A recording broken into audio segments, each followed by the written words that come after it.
If I'm not mistaken, I believe it is showtime. Is it showtime? Oh, we are live, Greg. It is showtime. It's Holy shit. most definitely showtime. Hello, folks. We will be with you momentarily.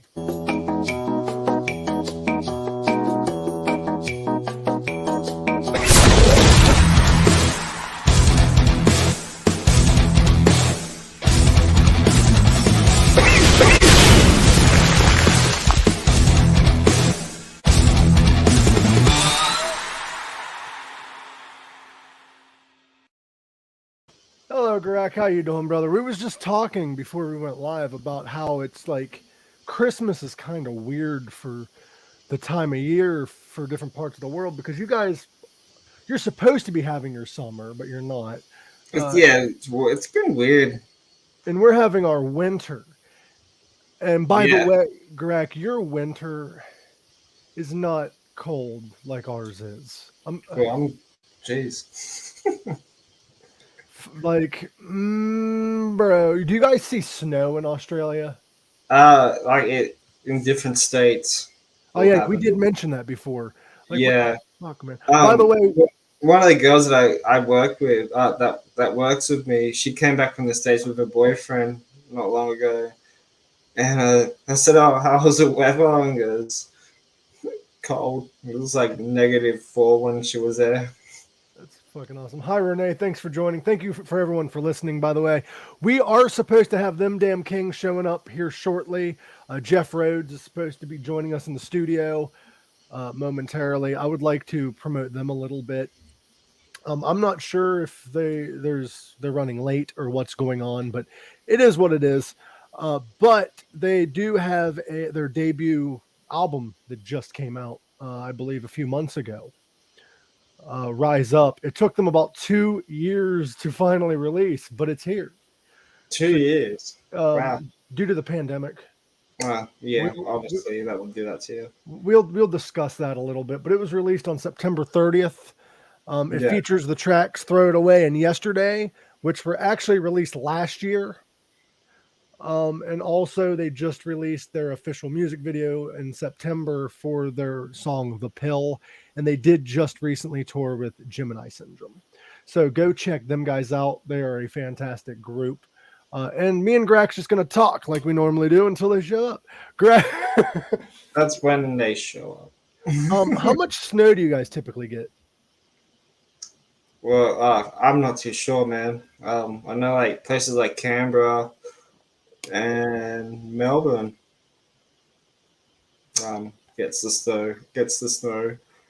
I'm guessing it's a fair bit, man. I'm not too sure. Like, Because when I think Australia, I think hot weather and you have to fight kangaroos every day just to get to your car. The only way you can get to your car is you gotta fucking punch a kangaroo in the snout, and that's the only way you can get to your car. And then I imagine like every animal comes at you while you're out and about trying to kill you. yeah, like mum's dog. Yeah, like every animal, every single one will try to kill you. Like you can go try to pet a really cute little animal, and next thing you know, it's biting your arm off. Yeah, there goes a finger, right? Renee's going to Washington State. She's not ready for the snow. She lives in Florida, by the way. Oh, nice. I've thought about going to Florida. I've got some friends in Florida. I got quite a few friends in Florida. Yeah, right. That'd be cool. We also have like a lot of listeners. Well, not a lot, but we got a few listeners that are from Florida. Yeah. I could Like, probably go. is there any other place that you've never been that you want to go? Like around the Oh, state? heaps, bro. There's heaps of places I want to go. Have you been Uh, to like LA and stuff? Or I've never been to Cali. I lived out in Arizona. I could have went to Cali. It was only a 5-hour drive, but I didn't go. I've been to Nevada. I've been through Kansas. Fuck Kansas. I'm sorry if anybody listening is from Kansas. You're great. The state sucks. I'm. what about the Uh, band Candace? Candace. Kansas is good. I don't know why they named their good band after a shitty state, but but I've never been to Florida. But I don't want to like. I'd live there if it wasn't for the hurricanes. Yeah, yeah. So you guys have like wild hurricanes over there, eh? In Ohio, we just in the States. We have got hit with a few. I think they're considered tornado hurricanes. I don't know. There's a difference between one and the other. One's near water, one's not. And our guest did show up. Jeff Rhodes is in the building. He's in the house. How you doing, brother? I'm good. What's happening, guys? Sorry about the delay there, man. It's you're good. We've had at first I thought it was Chris Adler, but it's all good. It's new. 12 o'clock's like 5 a.m. for most people for me, I guess, Oh, you're good, bro. I figured you'd show up when you show up. If not, we can reschedule. It's not, me and Gorak are used to just flying solo. It's all good. How you I'm doing, here. bro? I was about to throw this damn computer out the freaking window, man. I'm good. How you guys doing? Morning. Doing good. What's wrong with your computer?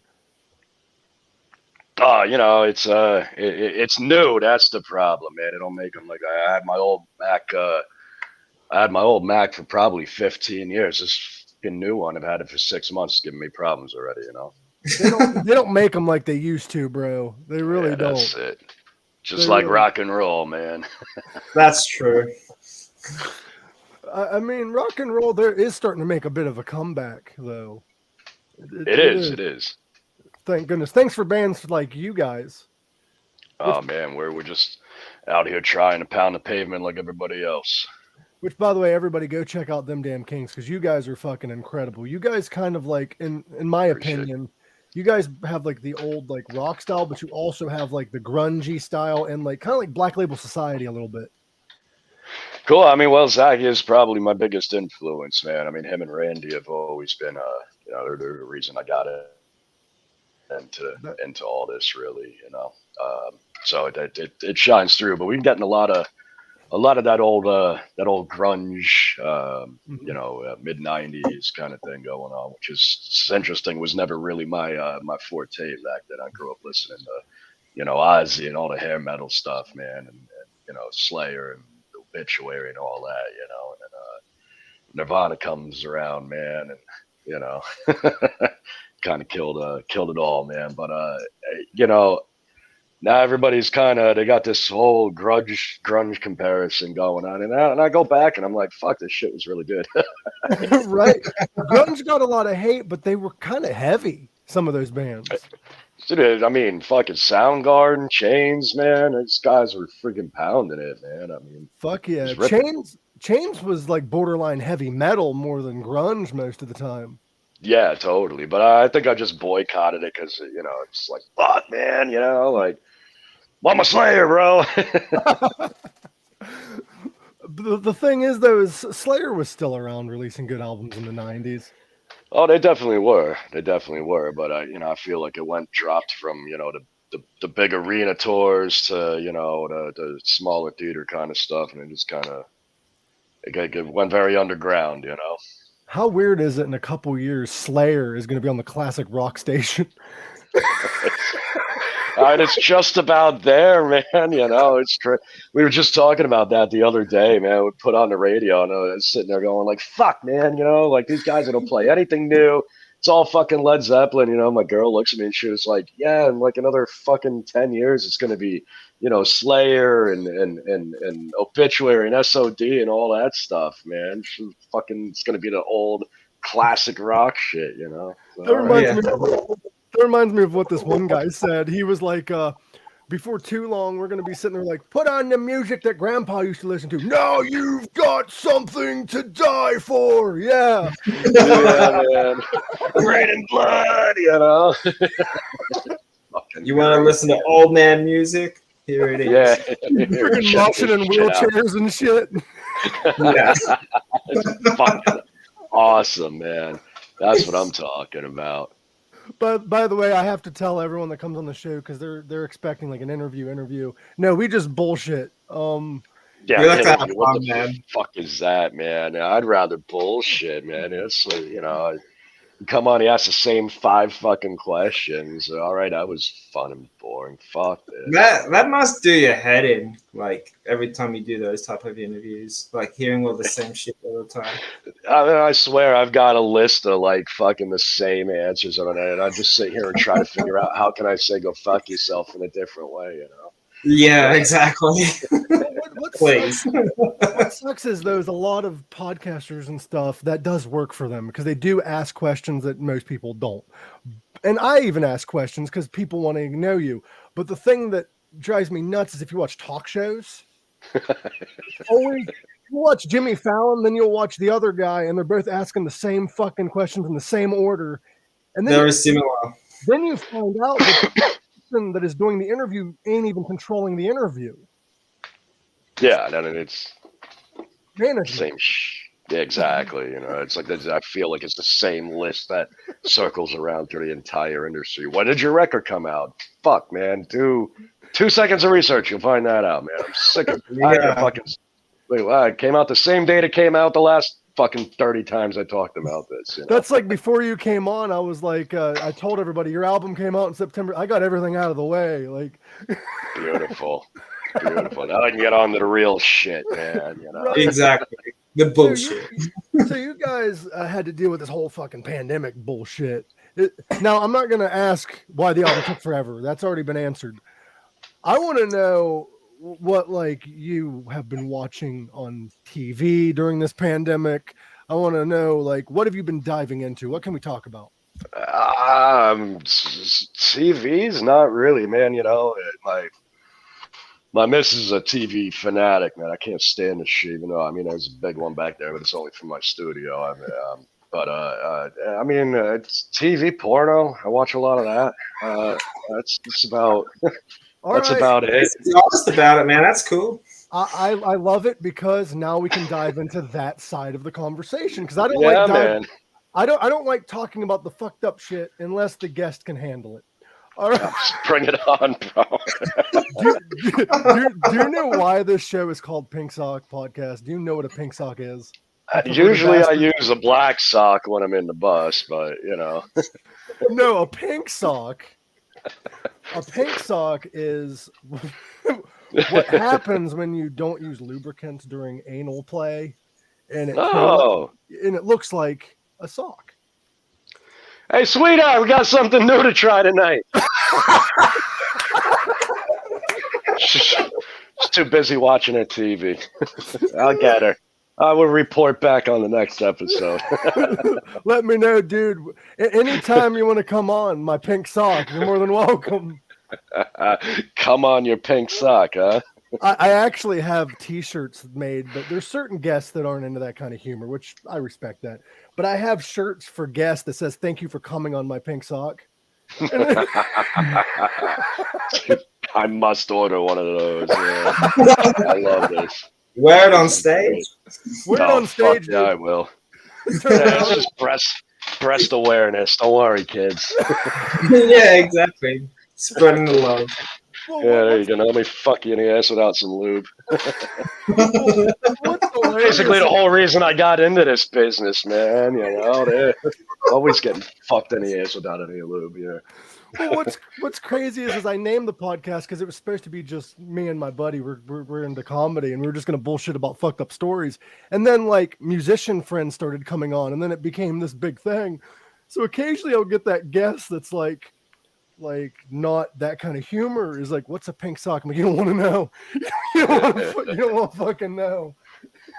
Don't I love it, man. That's great. You know, it's perfect. I mean, it explains everything right there. You know, hey, let's go do a record. Oh, pandemic, fucking pink sock.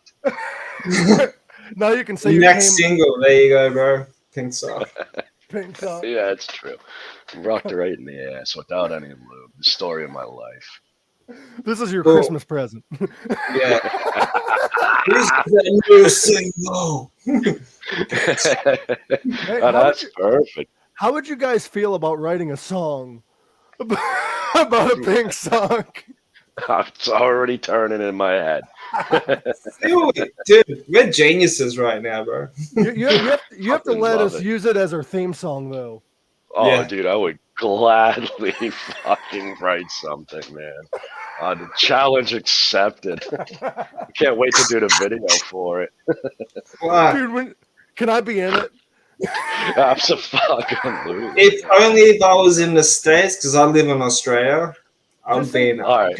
just send a video of yourself. We can just add it to the video. Yeah. Perfect. done. So when you came onto my pink sock, did you expect to have this kind of a fucking conversation? This is the beauty part about doing it. I never know what the fuck's gonna happen, man. That's just why I love doing all this. You know, sometimes, it's like I say with the music, man. You know, we get up there and there's no fucking computers. There's no playback. There's no nothing. I don't know what the. I mean, we try to play the songs to the best of our abilities there, but I don't know who the fuck's gonna fall off the stage or, It's live, man. Anything could happen. Yeah, exactly. You know, and I learned my lesson. I go, man, I tour.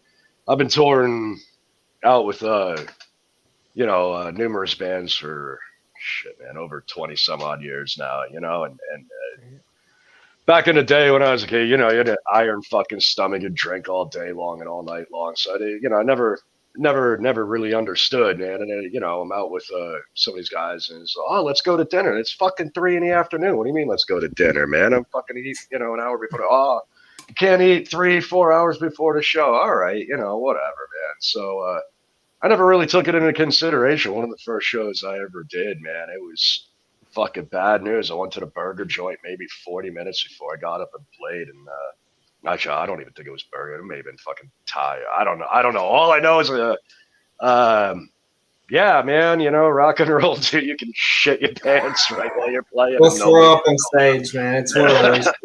Yeah, I mean, to throw up, but I like the fact that I shit myself and I had to conceal it for fucking 30 minutes. Like, I'm not sure what's more embarrassing right now. My playing or the fact that I have a pile of shit in my pants and nobody fucking knows about it. That's fucking great. Gold. That's man, I ended up. We were on this bus too, man. I remember I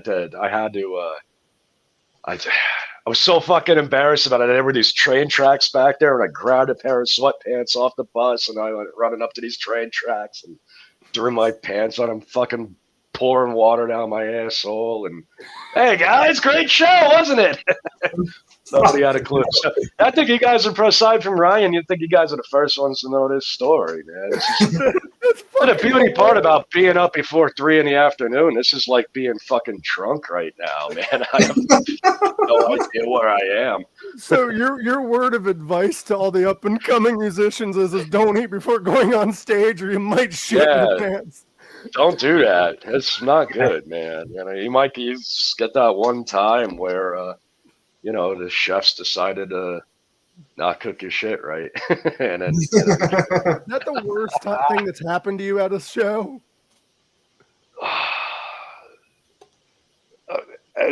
Well, I mean, for me personally, an internal fight, yeah, I think that's been pretty, but nobody knew about it. So I guess I got away with it, So, oh man, what's something's bad? All right, well, I was out with Lacuna Coil.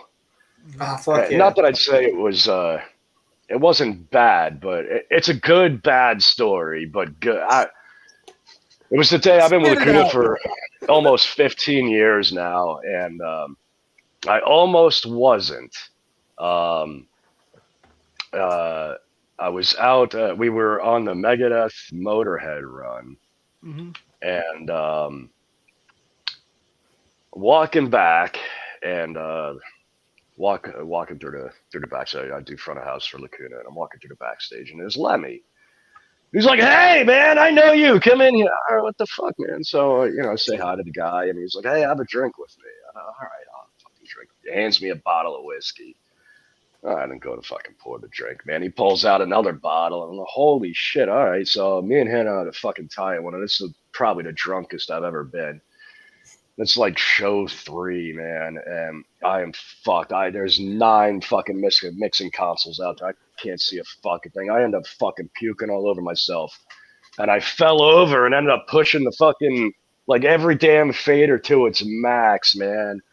And sends the fucking... the Claire Brothers guys, they go fucking mental about it, man. Everybody wants me off the tour. The tour manager's on my ass. He's like, dude, we're sending you to fuck home, man. And I was like, yeah, it's not my fucking fault, man. I know you got fucking drunk before that time. I guess one of the guys, and they, oh man, that was awesome with the drinking with Lemmy, man. And And so basically let me save my job because, you know, the toyman just, let me fucking give you the drinks. All right, it's all right. Don't worry about it. That's Don't badass. let it happen. Bro, That lesson was a cool learned. story, but Don't drink with Lemmy. yeah, don't do that, man. Don't do that. But you know, I calmed down after that, and then I started bringing out a little wine chiller so I could have some fucking wine instead of Jack Daniels and shit like that. You don't get who gets drunk off of wine, you know. Dude, you got to drink with fucking Lemmy. That's like smoking pot with Tommy Chong. Like That's you know, man. I don't smoke weed anymore. I wish I could, man. Like it's one of the, I'd rather fucking smoke weed than drink. But if Tommy Chong were to walk in here right now and hand me a fucking just for fucking sure, man, you know. I'm close enough. You want to? Just fuck. Just do it, man. It's crazy. Like I used to smoke all the time, man, but I get insane fucking anxiety out of nowhere, man. It's like fucking every day I'm fucking smoking with guys. And one day I lost my fucking mind and I haven't been able to go back, and it sucks. It depends on, and I'm not trying to be that stoner, but I am into like. Nah, talk away. We've been trying to figure it out. Ryan, drummer, he's taken me out and put me on all sorts of different fucking things. CBD this and you know, try this. Sorry. With cannabis, it's a science. There's different strains. There's different everything. You'll probably want an indica or a hybrid because sativas, if you already have anxiety, cause worse anxiety. Yeah, that's what I've been told, and the indica was not much better for me. Try a hybrid. it's all I mean, you know, back in the day, man, you know, you'd buy a fucking bag of weed, it was this big and it's fucking stem and shake, man. I'd smoke 4 fucking joints and maybe catch a buzz, man. Now it's like, fuck, I'd take a toke and I'm fucking to the moon for fucking 10 hours, you know? Because now you got scientists fucking figuring this shit out. Yeah, I mean, you know, props, dude. I wish I was there. Maybe I'll get back there one day. It'd be great because I love fucking science. Could you imagine here in the next like 10, 20 years when it's legal, the stories we got to tell kids? Like when I was your age, I used to have to smoke out of a pop can in a stranger's van. Dude, we would make all these fucking contraptions, you know, and years later, of course, it's like, you know, don't smoke brass, you fucking idiot. You know, we'd be taking like little brass fittings, you know, we'd find and making little pipes out of them, dude, and Aluminum foil. Cans. Aluminum foil, that was awesome. Man, and that was some artistic shit. I remember I would spend hours, man, trying to make the perfect fucking aluminum foil pipe, man. Friend of mine, these giant fucking bongs like this just out of aluminum foil. There's a show you should check out. It's a show that I'm on occasionally. I'm going to be on tonight at 9:30 p.m. Eastern Standard Time on Mondays and Fridays. There's a show called Dabs with Dads. They get high in a garage and just fucking do crazy shit. It's fucking brilliant. This is why I love the internet, man. Well, one of the things we did is we smoked out of this. They took I think it's some kind of a tea bottle, and they have like a stem, like a straw or something, and there's a pill bottle, and they put the bud in here and they fill it up with water, and we're smoking. Nice. It had to have only cost them like $4 to make. The pill bottle is probably the most expensive part of that goddamn contraption. That's fucking awesome, man. That's great. I remember back in shit, dude, when I was a kid, we'd be making gravity bongs out of the fucking toilet, putting saran wrap down there and a fucking pipe coming out, and you'd flush the fucking thing and then come back, and that would work great. God damn, bro. Yeah. Yeah, man, I did a lot of shit back in the day. I was always asthmatic, so I had to watch how much I smoked. So gravity bongs were never good for me. I tried it once and about died. Yeah, but you know, I mean, the more fucked up you get, as you don't notice. Have you ever done the oxygen mask? I have not, man. I have not. I'm interested in that. They're fun. It's one band I was out on the road with. I can't even remember their name, but it was fucking awesome, man. I mean, this was during. It was. I mean, awesome for them, not so much for me. I mean, that was like when I was really dealing with the anxiety of smoking. But I'll tell you what, they had me. That bus was. It was. You open a fucking door. It was just a cloud every fucking time, man. I mean, it was nonstop, and I think I was just I think after the first day I got through, because I didn't have an anxiety. I didn't have any anxiety for the next 3 weeks on that run, man. And I think I was just high the whole fucking time, man. These guys were like, I never seen some of these fucking contraptions they had before. They're fucking amazing. They had this, what the hell was it? I never seen so much smoke come out of anything in my life. It was amazing. It's just this fucking, what the hell do you call it? A volcano or something, man? Is that what you call it? Dude, it was fucking rad, man. I'm staring at this thing like, God, I wish, man. Like, that is just fucking put a couple moon rocks in there too. Fucking game over, bro. Dude, I was in a music video recently. It was like a rap music video for a buddy of mine. And we were smoking pot in this bus. It's like a cannabis. It has all the cannabis signatures on the inside of people that's been in it and all that shit. It's a classic bus, and it's legendary. And I was in there. We were all smoking, and we were gonna do a fog machine for like aesthetic for the end of the video.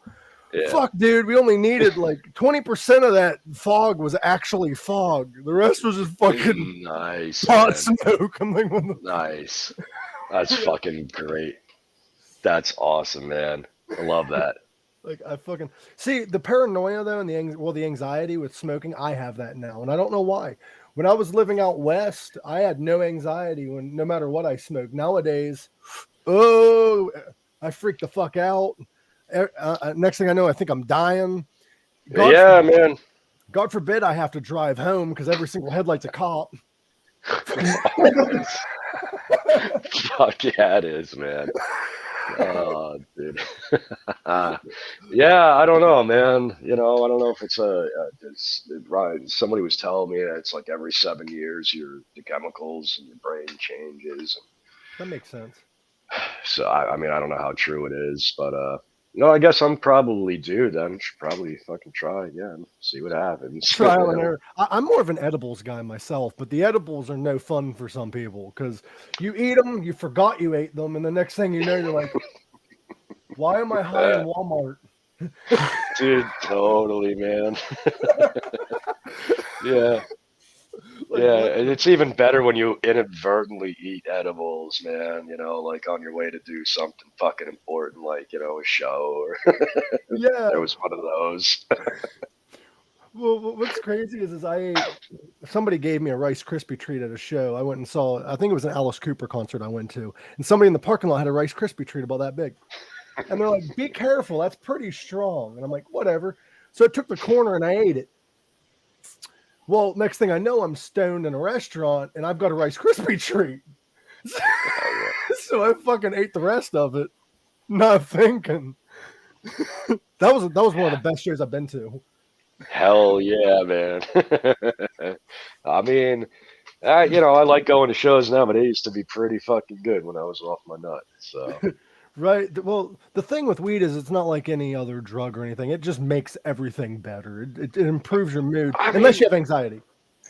Yeah, which sucks, man. You know, even the CBD didn't work. We picked up this, this was like a CBD, THC mix. I don't, you know, it's like whatever it is, 20 to 1 or 2 or whatever. I had a 10 to, I don't know. I don't remember. Ryan, he picks it out. He's like, this will be good for you, man. I'm still like, so I started thinking it's got to definitely be more of a mental thing because it's fucking CBD with a little mix of THC in it. And I'm like, it's still like, I'm not high, but I'm feeling fucking angst, man. So I think it's really a mental thing. So I got to it's time to go see the shrink. I'm that way too. Like I used to be able to smoke weed to feel better. And next thing I know, I'm smoking weed and I'm freaking out more about the situations that I'm in. It makes a big deal out of nothing. But edibles kind of help me. I just have to focus my mind on something other than what I'm anxious about. Makes sense. It makes sense. The problem is I can't focus my mind. I'm like, oh man, you know, we're out here seeing Alice Cooper. Wait, what? Wait, we're out here seeing Alice Cooper. Wait, who the fuck are we out here seeing again, man? Who the fuck is playing Nirvana? I don't want to be. Wait, it's Alice Cooper? Alice in Chains. I didn't know there was a tour. Oh, it's Alice. Man, was one fucking time I got so fucking high, dude. And I was at my buddy's house and I'm like, fuck, I gotta get a fucking Slurpee or something, man. So we end up walking down and I couldn't fucking move. We got down to the store and I'm like, fuck, I gotta sit for a couple minutes. So I end up sitting down and this fucking black guy walks in. I'm like, holy shit, it's Mike fucking Tyson, dude. So obviously not. It's just some fucking guy going to the store. But of course, I had to run. I'm like, dude, give me a fucking autograph. He's like, what the fuck is going on? I'm like, bro, you're Mike Tyson. No, dude, man, just some fucking guy who lives at the apartment complex, man. You know, like, get the fuck away from me. It was interesting, man. Yeah, that was fun. But then I think my fucking what's up? Now I know why you're anxious when you get high, because of the shit you do. I mean, I got super excited, man. I thought it was Mike Tyson. Then my friend had me fucking convinced it was like Denzel Washington. Like, yeah, that's not fucking Mike Tyson, man. It's Denzel Washington. Fuck, who's that? Who's that, man? This is like a scene from Cheech and Chong. Fucking great, man. There's so many fucking ridiculous. This other time when I wasn't smoking, I had bad anxiety, and we're out on so it was me and Ryan are over in Amsterdam. I think it was Amsterdam. Maybe no, I don't know, somewhere over in the Netherlands, man. You know, and so it's like, oh, come to the coffee shop, but come to the coffee house with me. All right, man. You know, I'm not gonna get high, am I? No, everything's gonna be fine. Don't worry. All right. I'm just having my coffee. Obviously, next thing you know, I'm fucking stoned out of my mind. Oh, what the fuck is happening, man? So I start freaking out. And I'm like, fuck, I can't find my cigarettes. I got to go out and get a pack of cigarettes, man. All right. So I ended up walking to town, man, for probably 2 hours. And I walked the fucking whole entire city like twice around looking for cigarettes. And I get back there, and they're still there at the coffee shop, and they're fucking laughing their asses off because I'm like in tears. I can't find cigarettes. I'm freaking out. But first off, there's a cigarette machine right at the fucking door of the coffee place, man. So I go in, and they buy me a pack of cigarettes. I reach into my pocket to get a lighter. There's my pack of cigarettes. In my fucking pocket, dude. So that was I think it was Eindhoven, man. I wish he was here right now. He's probably still asleep, man. I'd call him and ask him where that was. It wasn't Amsterdam. I feel like it was Eindhoven or something like that. Dude, I've never been to Amsterdam. How is it there? It's fucking awesome. I heard it's awesome because the way that their law works, a lot of people don't realize this. Drugs aren't necessarily legal in Amsterdam. Neither is prostitution. Just cops can't do anything if you're on private property.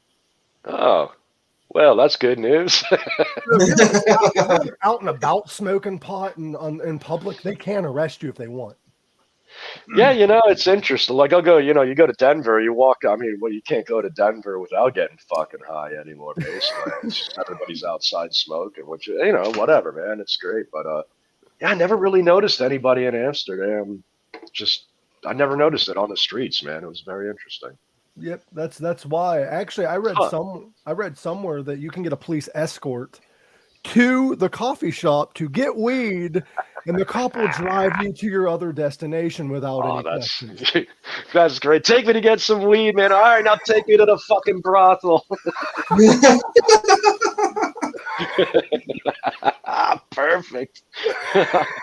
I mean, who doesn't like fucking hookers and drugs, man? I mean, Amsterdam's great. I don't understand why. I mean, I don't even think we've ever played in Amsterdam. Like, any bands I've ever maybe once with Lacuna, but I always feel like we end up with a day off there, man, and you know, take some. I bet you have a lot of wild stories when you was touring with Lacuna. I bet you have a lot. You know, I love them so much, man. I do. I've been with them for almost 15 years now, and I don't know how they haven't fired me. I mean, they're fucking super cool people, man. I mean, they really, really are. But they are,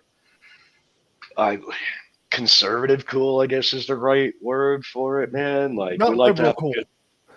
Yeah, they like to have a good time, man. But you know, you know, you'll never find Lacuna Coil fucking butt naked on top of the bus, fucking, you know, two-fisting a bottle of Jack Daniels and a fucking beer, you know, pissing all over the fucking support band next to us. You'll never find them doing that. You'll find me doing that, but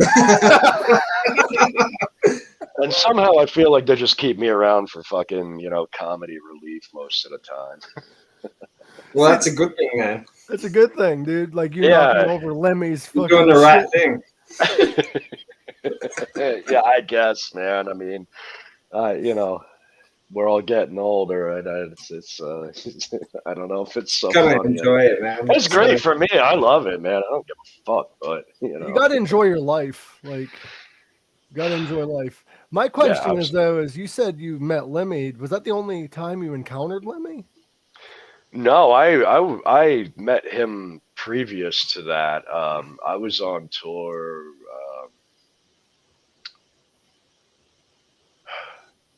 Yeah, don't quote me. It may have been with Cradle of Filth, and we had done something with something. I don't even remember that. But I had briefly met Lemmy. I'm pretty sure it was on the Cradle of Filth run. I had briefly met Lemmy through there, and it's interesting because I remember that I'm pretty sure it was the Cradle tour because our TM was yelling at me constantly to.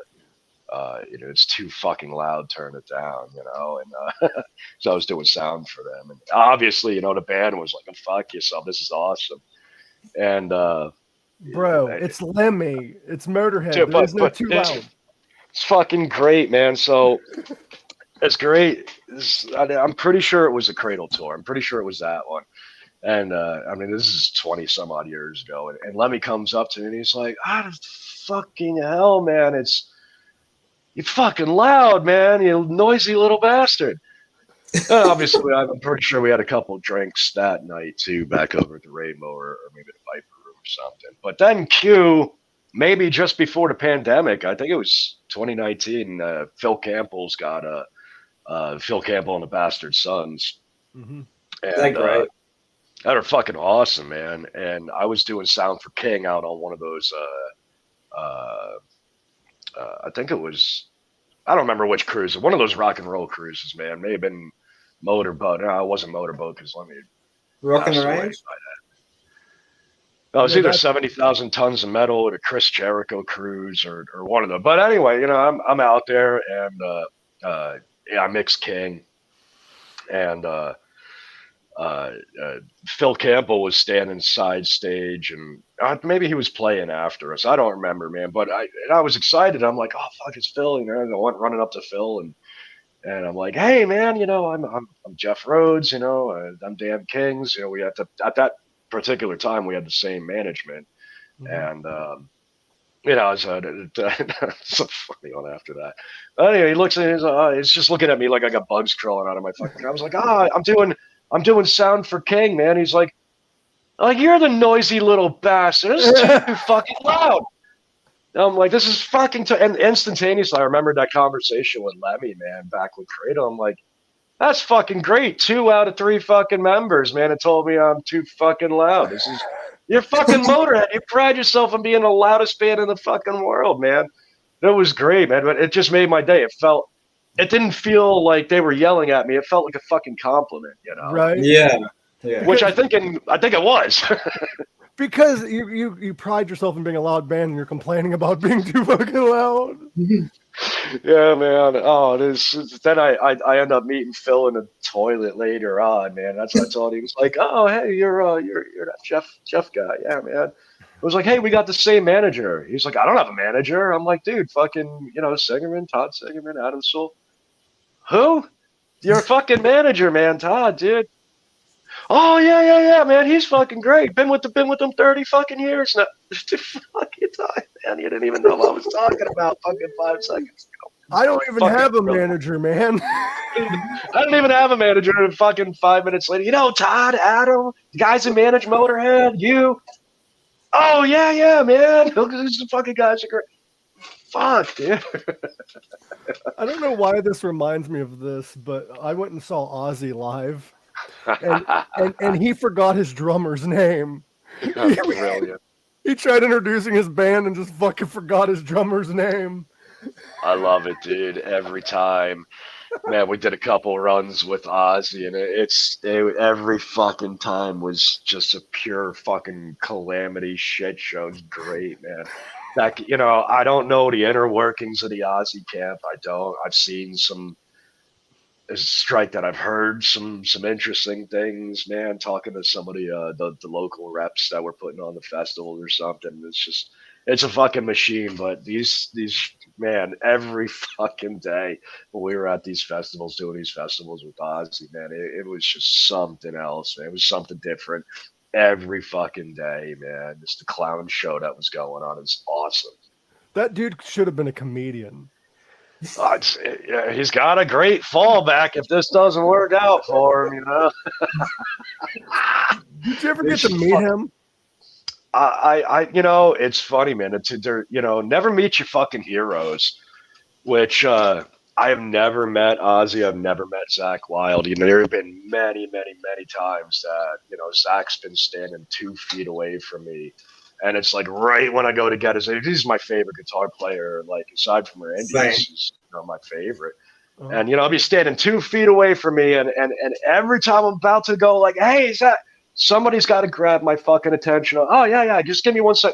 Where the fuck did he go? And I'll turn around every time, man, every single time. It's so weird. We have been in the same room probably 30, 40 times, man, and I have not yet had a chance to you know, introduce myself to him. And you know, I remember one of the festivals, I was going back to get some catering, and they had this, you know, usually there's you know, some way to get back, and there's this big old fucking fence happening, a little doorway I could get through. And I remember I'm sitting there and I'm walking back to go grab some food, and all of a sudden, you know, it's the Ozzy, you know, this is out on the Ozzy thing, and you know, Zach rips into a solo, and they got it on the big fucking jumbotron, if that's what you call them anymore these days. And yeah, so I'm just standing there for a second, and so I'm like right on the other side of the fence by the door, and I'm staring at the fucking jumbotron with Zach playing, and he's on stage, and he's 5 fucking feet away from me. All of a sudden, the fence door comes slamming fucking open. Oh, damn near rips my fucking nutsack off of me. It fucking hurt like a son of a bitch. I look up, man. I start fucking shouting like what the fuck? Watch where you're fucking going, man. What the fuck? And it's his wife, Barbara. And I'm just like, oh, I'm so sorry. Runs off of a fuck, man. The one fucking interaction that I've ever had, I got to go and yell at the fucking poor lady, you know? That was, so, you know, normally it's never my fault, but I'm going to say, you know, one time in my life, it's my fault. I was standing too close to the door. Otherwise, unless you get to meet his wife, though. Yeah. I mean, we got to yell at her. You know? So, you know. So if we ever get Zach on this show, I will make sure to bring you on just so you can meet him and apologize for yelling at his wife. Well, at that point, man, it's not my fault, you know. Oh man, what do you think of the whole Pantera thing? I normally I wouldn't have agreed with it if it wasn't for the fact that, you know, from what you know, everything I've ever read and everything I've ever known, you know, that Zach and Dime were like best fucking friends. You know, I mean, if I was a drummer and you know, Ryan shit the bed, you know,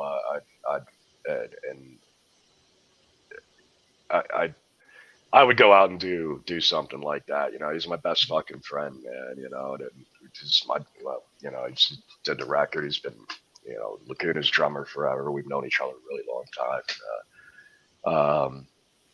So I think, I mean, it's not Pantera, obviously, you know. Pantera even came out and said that. Yeah, I mean, to me, it's a celebration. Exactly, it's a celebration. It's a tribute, man. I mean, you know, that's people are getting mad about like, oh, Pantera, but man, fuck you. You're the same assholes who go to the bar every weekend and listen to the stupid fucking cover band that's playing, you know. And there's always either fucking a Pantera song or a Metallica song. And oh, how many fucking times can I hear a cover band playing fucking Enter Sandman? But I'll tell you what, if you know, if James were to fucking shit the bed, or you know, Lars or anyone, and they pick up another drummer to go out, you know, everybody's going to be angry about it. What's the fucking difference? You know, as long as it's not saying. If somebody replaces, sorry to interrupt you, bro, but if somebody replaces Lars, at least that drummer will be in time. The band might sound good again, you know. Yeah. By the way, according to Dan McNew, just the facts man, Rex Brown is actually home with COVID right now. I saw something about him being sick, man. I saw they canceled a show or something, and I don't have. saw Well, something had come I heard through that he's doing fine. Well, the reason What's why that? I heard that he's doing fine now. Like he should be back. You know, let's ask the all-powerful, truthful Google. well, the reason why I brought up Dan, because he was friends with Dimebag and Vinny, so I think he would have known. He's not that close with them, any of that camp now, but Right. he keeps his eye open on that. My only complaint about this whole Pantera thing, my only complaint, it has been 20 years. Vinnie Paul was against it when he was alive. Yeah. And now he dies, and you're like, we're going to do a tribute. Now, Zach even said it's going to be a tribute, and now they're calling it Pantera. Yeah, which, I mean, I'm not sure who's calling it Pantera exactly. I mean, my whole take on it was it was always a tribute. But it's you got to be fucking careful, man. You know, that's the problem these days. You know, back in it's just too much access to everything in a way people are able to I don't want to say control or manipulate, but that's what it feels like. I mean, you just get one dickhead who says something, you know, and then it fucking spreads like a goddamn wildfire. As when they were going to do that Van Halen tribute, tour with Joe Satriani, and I remember reading the article when he backed out of it, and he was all in and all for it, and then I remember he backed out, and he was, he said it best. He was worried about the backlash from fans for the fact that it's not Eddie anymore, and he's replacing a part, and he's just like it's a hard thing to live up to, and you make one fucking mistake and you'll never hear the end of it, Yeah. I think what they should do when they do stuff like this, don't call it Van Halen, don't call it Pantera. Call it basically what Just the Facts said. Call it a celebration or a tribute to the band, and then have the surviving bandmates labeled under it. Yeah. That's I agree with that. I actually thought they would have done Pantera featuring Zach and Charlie Benanti. That's doing someone like Rex Round, because then that would have sounded more better. But then I've seen footage from the first concert they did is it in Chile or somewhere, or Mexico? Yeah. Holy shit. Phil's never sounded better. Phil sounds fucking great. I mean, I don't know if it was the internet or Zach who hyped it up so much. Like, I've got to learn every Pantera. I don't know why I thought in my head, like, he was actually going to, try and really mimic Dime's sound and everything. I mean, I remember reading, I've got to take out all of Dime's gear. And I watched the show, and I'm like, fucking sounds like Zach. I mean, I read somewhere that Zach either A, had issues getting the equipment to Chile. Okay. Or I didn't get that far. Or B, it's really hard as a guitarist to use somebody else's equipment when you're used to using yours. So I think what he wanted is to go for the best sound he could do, and he couldn't pull it off with Dime's equipment. That's just a possibility, man. I mean, I remember reading something about, he was talking about buying a noise gate pedal. It's just like, holy shit, my stuff is crazy. But then I got on Dime stuff, and it was like, never used a noise suppressor in my entire fucking life, man. It's just, but I get that, man. I mean, I got my rig. And that's how I feel that I can play and sound the best. And, I'll go, jam on somebody else's shit, and I'm pulling my fucking hair out. Like, why can't I fucking play today, man? I suck. I don't get it. It's just like, it's just not, it doesn't sound right to me. I mean, even the way I play is the way I play, but I feel like the tone of the amp and the stuff that I use and I'm just accustomed to using, it just, like I press the songs a certain way, and my amp and my head react to the way that I play a certain way, as to like if I were to just plug into like an old Vox 20 or something, it wouldn't sound I couldn't fucking play. It wouldn't be right, So I'd have to, yeah. Sorry, go ahead. Continue what you're saying. No, I was just gonna say, I'll go and I'll play around on the computer sometimes with it, and I don't use modeling shit, just to make that clear. But I do like to play around with it every now and again, just because it's fun. That's what she said. Yeah, exactly, man. Exactly. Yeah, so I'll go with and I can't play, unless I can get something that's very close to my setup, man. Nothing feels right, nothing works right. So it makes a lot of sense, You want to hear something crazy about this tour, though? Did you see who's touring with Pantera? No. Scott Ian of Anthrax is controlling Zakk Wylde's. Oh yeah, I saw that. Yeah.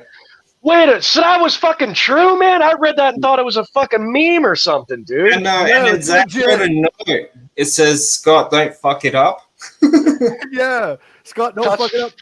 Scott Ian actually posted on Instagram him controlling the fucking whammy pedal.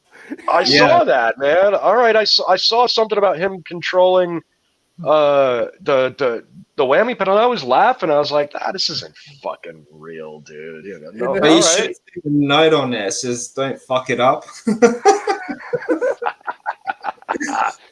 That's great, man. Yeah. Fucking incredible. But if Pantera do come to Australia, and I know it's like a celebration thing, I'd go for it. I'm for it for sure. I've seen Phil live with Phil on Summer and his side project, The Illegals. And Down, and I've seen Zakk Wylde with Black Label Society at the music festival. I haven't seen Charlie Benanti live before or anything, but I'm all for it, man. Yeah, I mean, I'm definitely, if I can't afford the stupid Metallica ticket prices that they're going to be out with this, so fucking no, probably not going to go to that. But if they come around singly as Pantera tribute, I will gladly go see it, man. Well, I've seen Phil live a couple of years ago, and a Melbourne metal band called King Parrot. Have you heard of them? All right. No, I haven't. Phil Anselmo pretty much brings them out on tour and stuff, and makes a big name out of them and stuff, and they're pretty popular now. They were doing the Vulgar Display Power stuff, and I saw them at a bar in Sydney, and they were fucking good. His voice that night when I saw them was fucking amazing. He's on fire, man. His voice is fucking on fire right now. Sorry, I didn't mean to interrupt. I saw Phil. You're good, bro. It's hard on the internet because we all have that little delay. So, but I saw Phil and Samo and the Illegals when they opened for fucking Slayer, and they killed. Man. Yeah, he's on fire, man. I mean, I saw them. Shit, man. I saw. Fuck, was it with Skid Row, man, back in the fucking super early 90s, I think it was, or something like that, man. I don't. It was a small fucking place, and I remember Pantera being on fire. I was like, this is fucking awesome. And I saw him with Ozzy not much longer after that, man, doing all the arenas, and it was great. And then I remember seeing them not too long after that, and it was like, wow, is everybody on fucking drugs now, man? Just kind of went all down, and Phil was not I mean, it was still Pantera, so I didn't give a fuck, man. I was drinking and partying, but he's really, man, he is on fire right now, man. He might have done some really good work on his voice or something like that. He would have done something maybe over the break or whatever it is, because from what I've heard and listened and stuff and saw from those footages that I've seen on YouTube, he sounds amazing. He sounds fucking amazing. Yeah, he sounds awesome, and I would have loved to have seen Pantera during their heyday.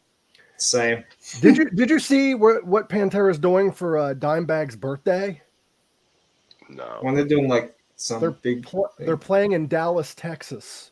Oh, on Dimebag's birthday, but pit tickets are $800 a piece. Oh, we have a new listener, by the way. For anyone who is listening and too anxious to comment, because I know that does happen, please make sure you subscribe and go check out Them Damn Kings, because these guys are fucking awesome. Let's continue our talk, by the way. Sorry, I saw a comment. Great. Comments, huh? They're probably like, yeah, who's this fucking asshole? Get him off the chair. They're talking about me. So was I. From Australia. So good. I'm kidding, man. Thank you guys for having me, for real, man. Thank you. I'm glad Anytime, to be dude. If you want to ever come back on the show just to talk, dude, you're always more than welcome. Awesome. Well, I love talking. I love doing this. So, dude, I love your stories, man. Shitting your pants. Yeah. I can't, man. At least when I go to work in a few hours' time, I can tell the guys at work, yeah, this is dude. Like, he met all these cool people, got smashed with fucking Lemmy, he shat his pants on fucking stage. And it's just the beginning, man. There's fucking rock and roll, dude. See, I don't mean to be. I don't know. I was hungry, man. I didn't think fucking for a second. You know, like, I'm hungry. With your permission, that's going to be our sound clip for this episode. Absolutely, man. Do it, man. Make it happen. Oh, shit, my pants. I had to put, did you say baby powder you had to put on your ass? No, I didn't. Fuck that. I mean, no. I ended up running up this train embankment, man, and fucking ripped my pants off back there and threw them on the railroad tracks and took the case of water we had the bus and dragged it out. And I was just fucking bathing my ass all up there, trying to clean off all the fucking hamburger shits, you know. A friend of mine told me they went and saw Ozzy in like the 80s, and they said he took a shit on stage while singing and didn't miss a beat. That's fucking awesome. I can't remember if That's awesome. It's great, man. Fucking Ozzy, dude. Did you get to see him? He reckons that he's not going to be. I've read something that he said he probably won't be able to tour next year with his conditions. He said he hasn't been able to tour since '92, man. You know, yeah. I went and saw him. No more tour. What's that? I think like his Parkinson's is like getting a lot worse now, so I think that's why he's fearing about that. Well. But that's a shame. The thing is, though, with Ozzy, from what I read, though, and this isn't me doing any news or whatever. I'm some fuck on the internet that reads what you guys read. I read somewhere that Ozzy Osbourne has had Parkinson's for a very long time. It's a slow progressing Parkinson's. And when he was misdiagnosed with Parkinson's during the No More Tours tour, the first time, he actually got diagnosed a couple years later, but never went public with it. Right. Yeah, I heard something very similar. Because he's had it for like 15 years, from what I read. But he, kind of like Michael J. Fox, he didn't come out until years later because there's no reason to. It's not affecting your career. Yeah, as long as it ain't affecting, you know, I guess there's no reason to tell everybody. See, if I got a disease like that, I would tell people if I was at that level just to spread awareness that it's there. Yeah, man. Yeah, and you know, I would definitely, I'd probably do the same, to be fair. I'm not sure if it's more of spreading awareness to help people or for my own entertainment, you know. Like, come see them damn Kings. I'll make you a fucking milkshake too, you know. Make fun of Michael J. Fox. Let me be a fucking bartender, shaken, not fucking stirred. I got you, you know. See, I get in trouble for those kind of jokes because we're in cancel culture right now. But I know. But the thing is, though, is Michael J. Fox did. Have you seen his show? Oh, yeah, dude, it's fucking... you gotta fucking make fun of shit. You know, this is why I kind of... Unless I go ahead and mix myself up with the idiots of the world, like that fucking other pink fucking... What the hell's that fucking asshole? Pink sock? It's a machine gun. No, I mean, I'm gonna fucking hit that guy in the face with a fucking, what is it, Machine Gun Kelly? Is that the dickhead? That dickhead, yeah. Those are the fucking dickheads who, you know, like, there's, all right, people are gonna yell about fucking Pantera. Guess what, man? It's still gonna happen. If some asshole's gonna fucking bark about something stupid I fucking said, it's not gonna be the rock and roll and metal community.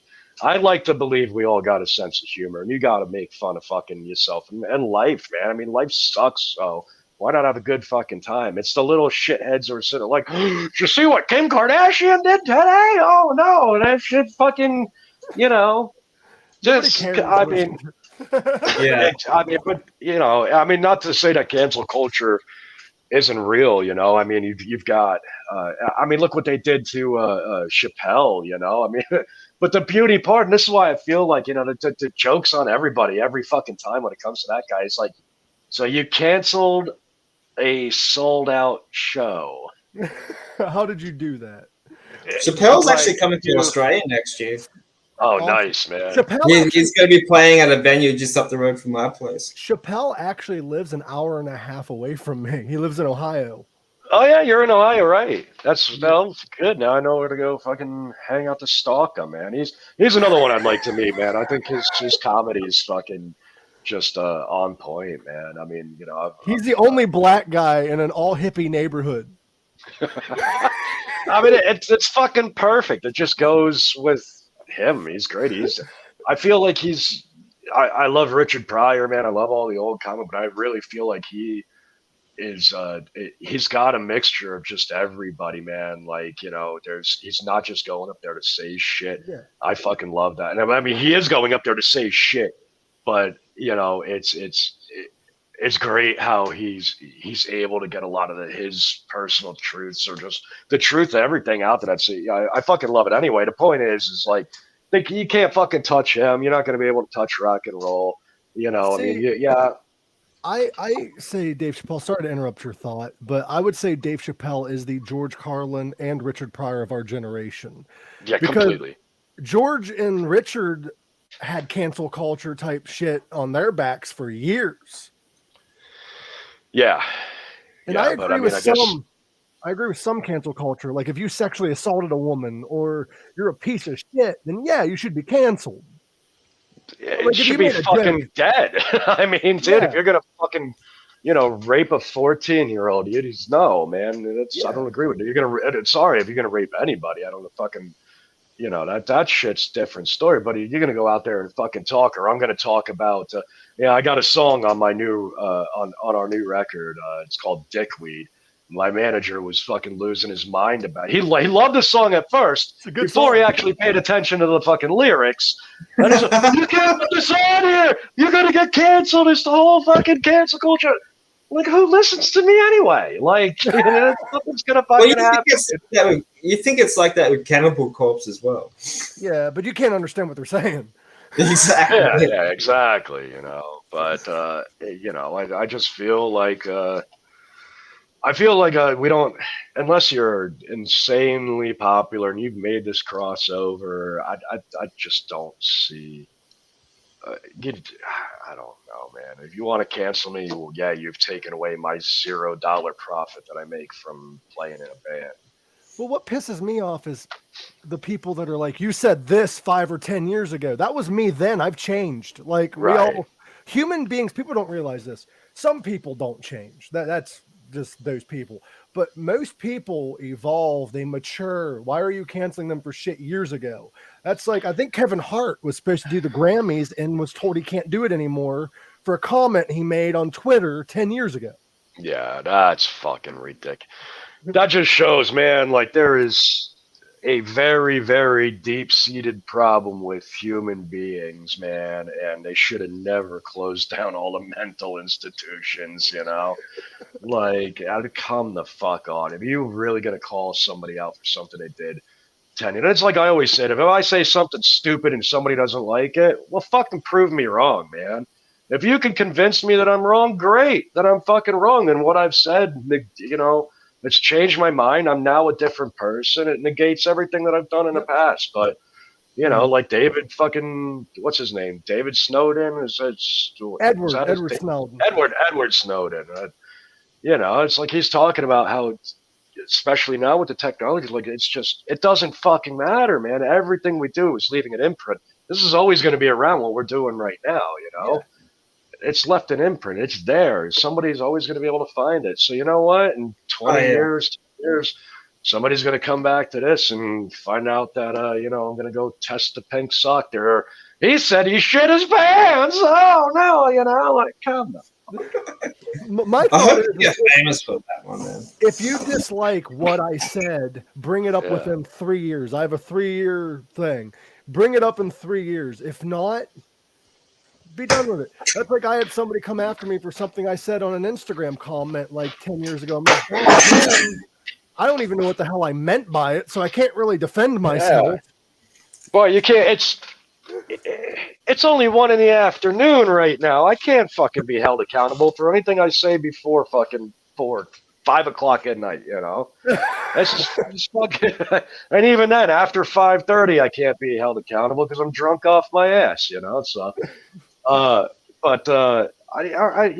mean, what? 20 years ago, Tommy Lee would get up in the middle of an airplane and piss in the fucking aisle. He still does that. You know, and except then, you know, it's like, hey, we just sold 10,000 or 10 million more copies of a record. Now it's, you know, oh, what an asshole piece of shit. You know, and he's still trying to do the same. Like, you know, I'm jealous of Tommy Lee. I'm not gonna lie, because I wish I could post a picture of my fucking rocket all over social media and them not do shit.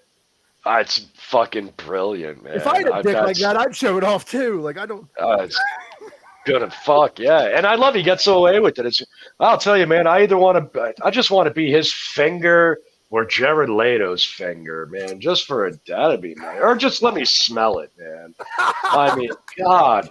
Jesus, the fucking hell, man! You know. Did you see the woman that Tommy Lee's with now? Which one? Motley Crue, wasn't it? No, he's currently dating. I think she's a YouTuber. Her name's like How To Girl or some shit like that is her name. She's fucking hilarious. She's good. I did watch a couple of it. She's fucking hilarious. Fucking funny. You have to be with Tommy. Pretty lady. Yeah, you gotta be out of your fucking mind, you know. Did you hear they got rid of Mick Mars and Motley Crue, by the way, before their reunion tour? They haven't even done the reunion tour yet, and they got rid of a key member. Yeah, who'd they pick up? John 5?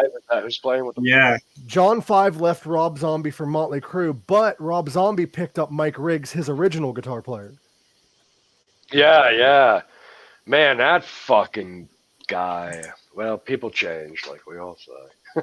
Well, the thing with John 5, though, is he's a great replacement, though. That dude's a god on guitar. I don't know if you've ever listened to him play. But I have. Well. He's like the best guitarist. Like, no offense to you guys, but he's like one of the best guitarists in the world right now.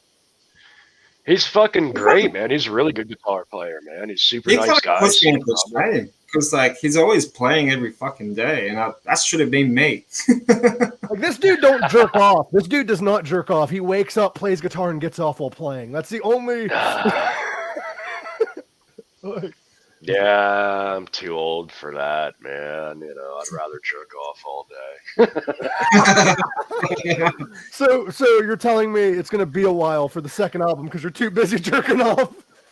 Well, you see, I learned this new thing, man. Like, well, I guess all I got to do is just take the fucking backing plate off my guitar, and then I can fuck my guitar while I'm playing it. So, you know, this kind of works out, man. Maybe I could go that route. Dude, you quickly turned this from an interview to Howard Stern. What the fuck? I love this guy. We just became best friends. Hell yeah, man. This is great. I can't wait till we get up to Ohio and play, man. You guys definitely come out to the show, man. We'll have I will. I'm actually I'm in Ohio, but I'm an hour from, to tell you where I'm at, I'm like an hour from Columbus, but I'm an hour and a half from Pittsburgh, PA. So if you come to Pittsburgh, Pennsylvania, I'll definitely go to a show. All right. Well, hopefully we'll get booked there. If not, I'll book you. Fuck yeah, dude. Let's do it, man. I'll find people. What were you going to say? I don't remember. You can tell that you smoke pot. This is what happened 20 years ago. I smoked pot, man. Here we are now, and it's finally catching up to me, I guess. It's actually because I haven't had a drink in 2 days. Oh, that makes sense. I'm off of it, man. I'm probably I'm a good one step shy from a full blown alcoholic, and decided, I'm gonna give it a break for 2 days. And this is what happens. Now I don't know what the fuck I am, so I'm gonna have to drink tonight. See, alcohol, that's why I've never really touched it. I don't like what it does to me as a person, like to my brain. And plus, I'm afraid of becoming an alcoholic because, like, It's fucked, man. But it's crazy that like you start it. I mean, you're on the bus, you're out on tour. Nobody ever tells you. You don't think like you don't set out to like fucking drink every day. Just 30 years later, you wake up and you still got a beer in your hand. And like, hey, wait a minute, man. Right? This is still happening. All right, well, shit. I'll just put this down. Oh, this is a fucking problem. Alcoholism, though, and even tobacco, those are the worst and hardest addictions to kill. Well, I'm glad I picked them then. But like for a lot of people, it is. It's not for everyone because there's some people that can just drop it cold turkey. Yeah. But like we talked about Alice Cooper earlier, he was a full blown alcoholic, and he became a golfer. No. No. If anything, man. He what? You should become a golfer. Just I somehow, some way, I moved down to, I'm originally from New York and New Jersey, man, mostly New Jersey. And I lived in New York for a little bit too, city. And I moved down to Savannah, Georgia, and somehow I ended up buying a fucking house on a golf course. And so I live in a country club. And after I realized I did that, man, I have made every effort to turn that fucking thing into Caddyshack, man, but they will not allow me to become a member. I was excited. I'm like, the house is like a mile away from the clubhouse. I'll go become a member. It's a fucking open bar. I'm going to turn this into fucking Caddyshack 3, no problem. No, nope. man. They wouldn't have any of that.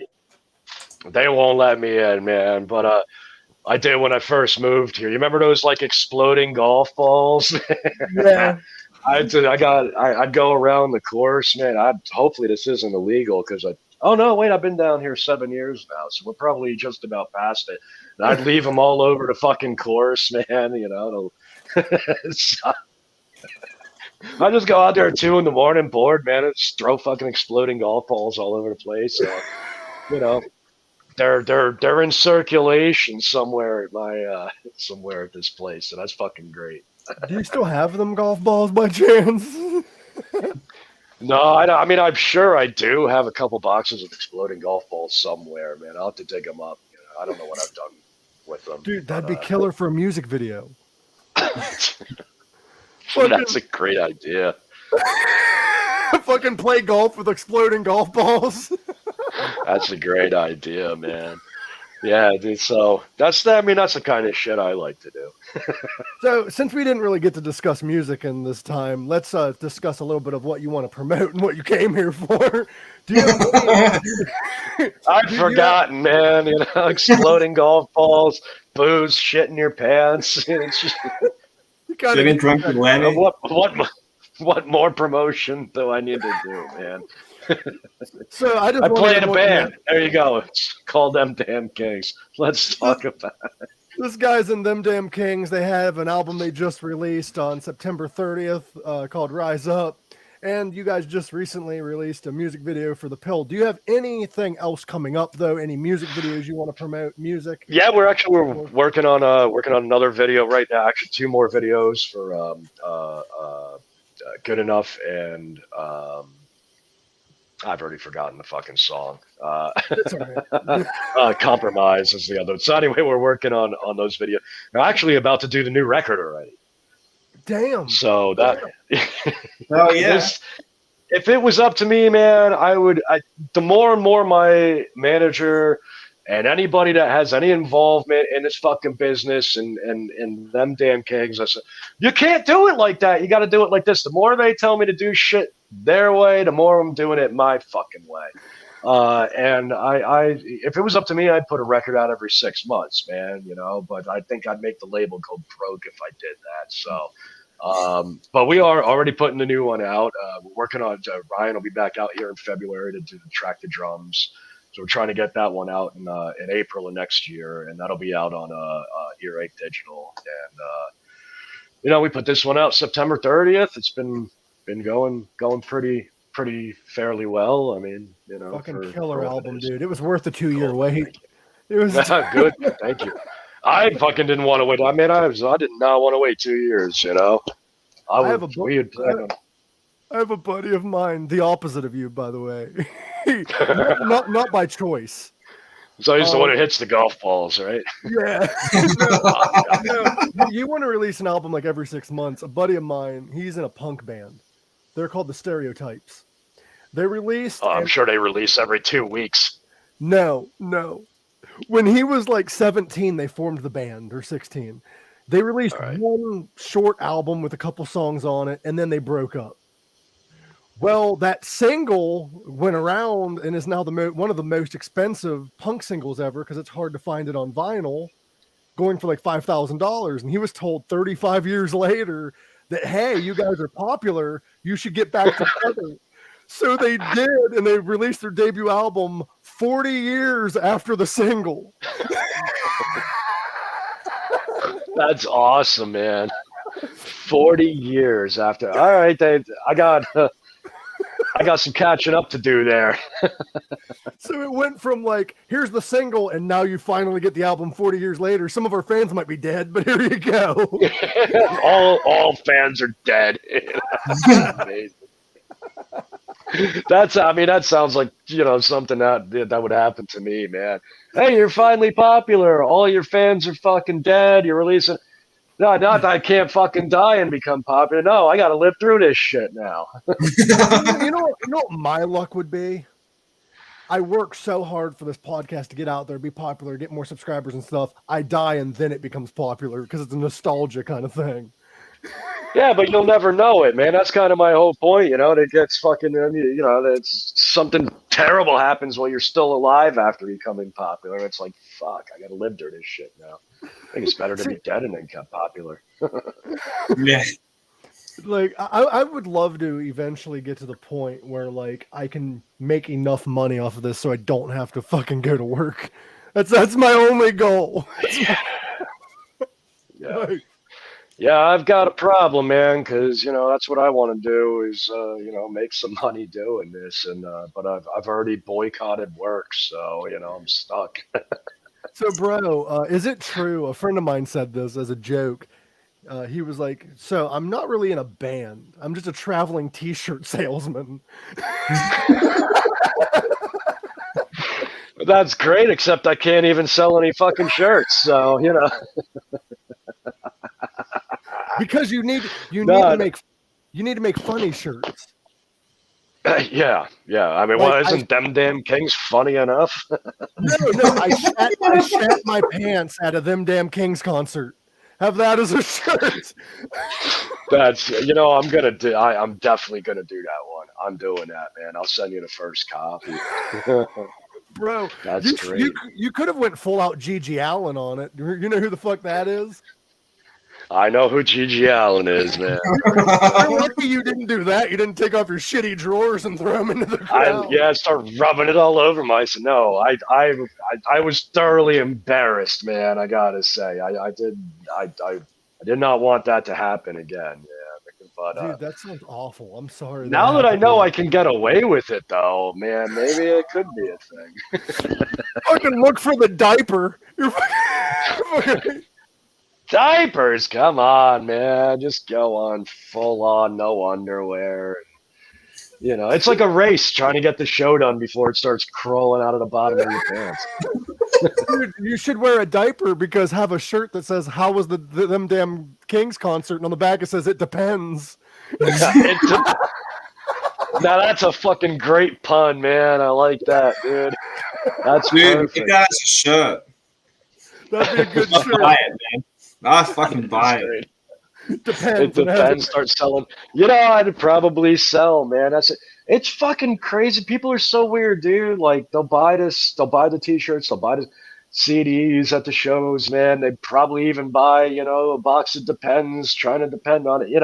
I do this thing where we got shot glasses. I thought because I love to drink, man. I guess it's just not a cool thing to drink anymore, man. Like we do this thing where I've got if you go and buy the CD in a shot glass, man, right after the show, meet me at the bar. I'm gonna fill up everybody's drink, and it's like the one thing that just nobody goes for. It's so fucking weird, man. Yet they'll buy a shirt and a CD and then come drink with me. It's like, fuck, please get rid of these fucking shirts. It's so bizarre, man. It's a very bizarre thing. I'm trying to make a merch shop for this podcast once we get to a certain amount of subscribers, because I'm trying to get to 500 before I officially launch it. Because the last thing I want to do is launch a merch shop and nobody buy anything. I've got friends that will buy stuff, dude. I'm about ready to launch this shop, but I did. There's this girl that I've been talking to on and off. It's not really anything too crazy right now, but I got her a shirt.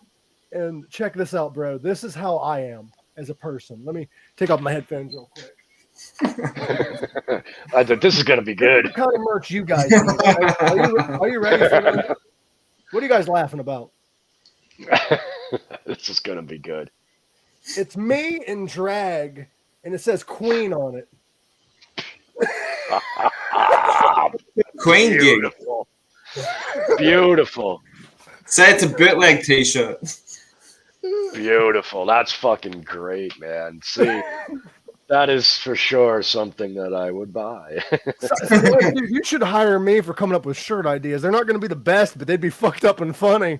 That's perfect. I love it, man. You're hired. I have another one. It's we're going to be selling fanny packs, and they're going to be pink, and it says "Touch my fanny." Beautiful. Beautiful. Christmas gifts idea for the missus. That penny. Yeah. That's great. You got to fucking put a little asshole in the back of it, though, for the, you know. Oh, no, we're making fleshlights. That's going to be... Oh, sold. Dude, I'll add it to the collection. We should become the Kiss of podcasts. This is just so random shit. That's fucking great, man. Bro, it's been awesome. It's been awesome talking to you. I don't know if you're on a time restraint or not. No, man. She's get to hide from the fucking missus is perfect, you know. Dude, you come to the right place, man. You come to the right place. We can just chill out, get high. You're hiding away from the missus. It's 5 o'clock in the morning here for me. After we hang up. After you hang up what? That's great. I said after we hang up, I'll spend another 2 hours pretending to talk to the computer so she thinks I'm still doing an interview, you know? I'm not going to lie. Sometimes I forget I'm doing the podcast and I'm just talking, having fun. And one time we went for damn near 3 hours. It can definitely happen. It's hard because people are like, yo, your podcast should be shorter. You'd get more listeners. I'm like, yeah, but I'm doing it for me. Like, I'm having fun talking to this person. I'm not going to be like, oh, fuck you and tell them bye. Yeah. Is that really, what were you going to say, bro? Is that really true? You think you would get more subscribers the shorter it is? Because they're actually able to listen to the full podcast. Because Joe Rogan is the most subscribed fucking podcaster out there, but his episodes are 3 to 4 hours long. I know. And that motherfucking can talk. Like he can build up a conversation like that. Yeah, it's amazing. Yeah, that's why I love doing it, because I love talking too. But it's hard to like talk to certain guests, because I've had those guests that are like one-word answers, barely talking kind of guests. And it makes things awkward too a bit. Yeah.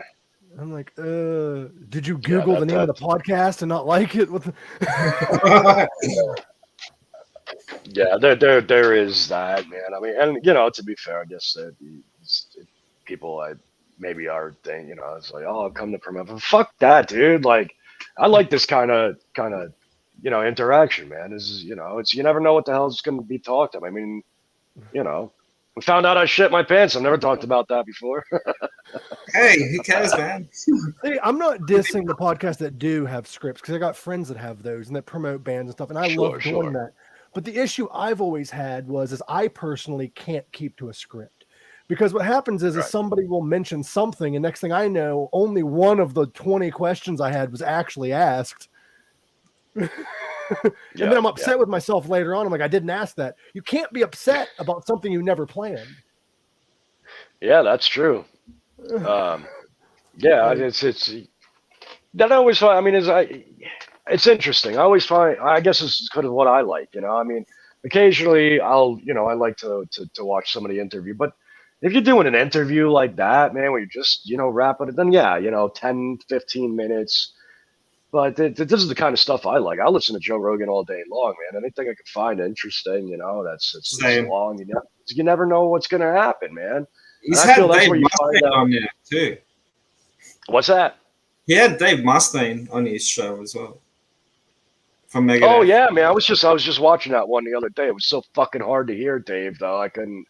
But it was a good story though, like how I think it was during the Big Four tour, he had to get like a spinal surgery done, and I think Metallica's manager's like, oh, don't be a pussy or some shit. So I think he went to a nearby hospital somewhere, and they'd done some injections on his spinal neck, and he had to wear a neck brace. And on the front of the monitors and everything, it says "Do not headbang,"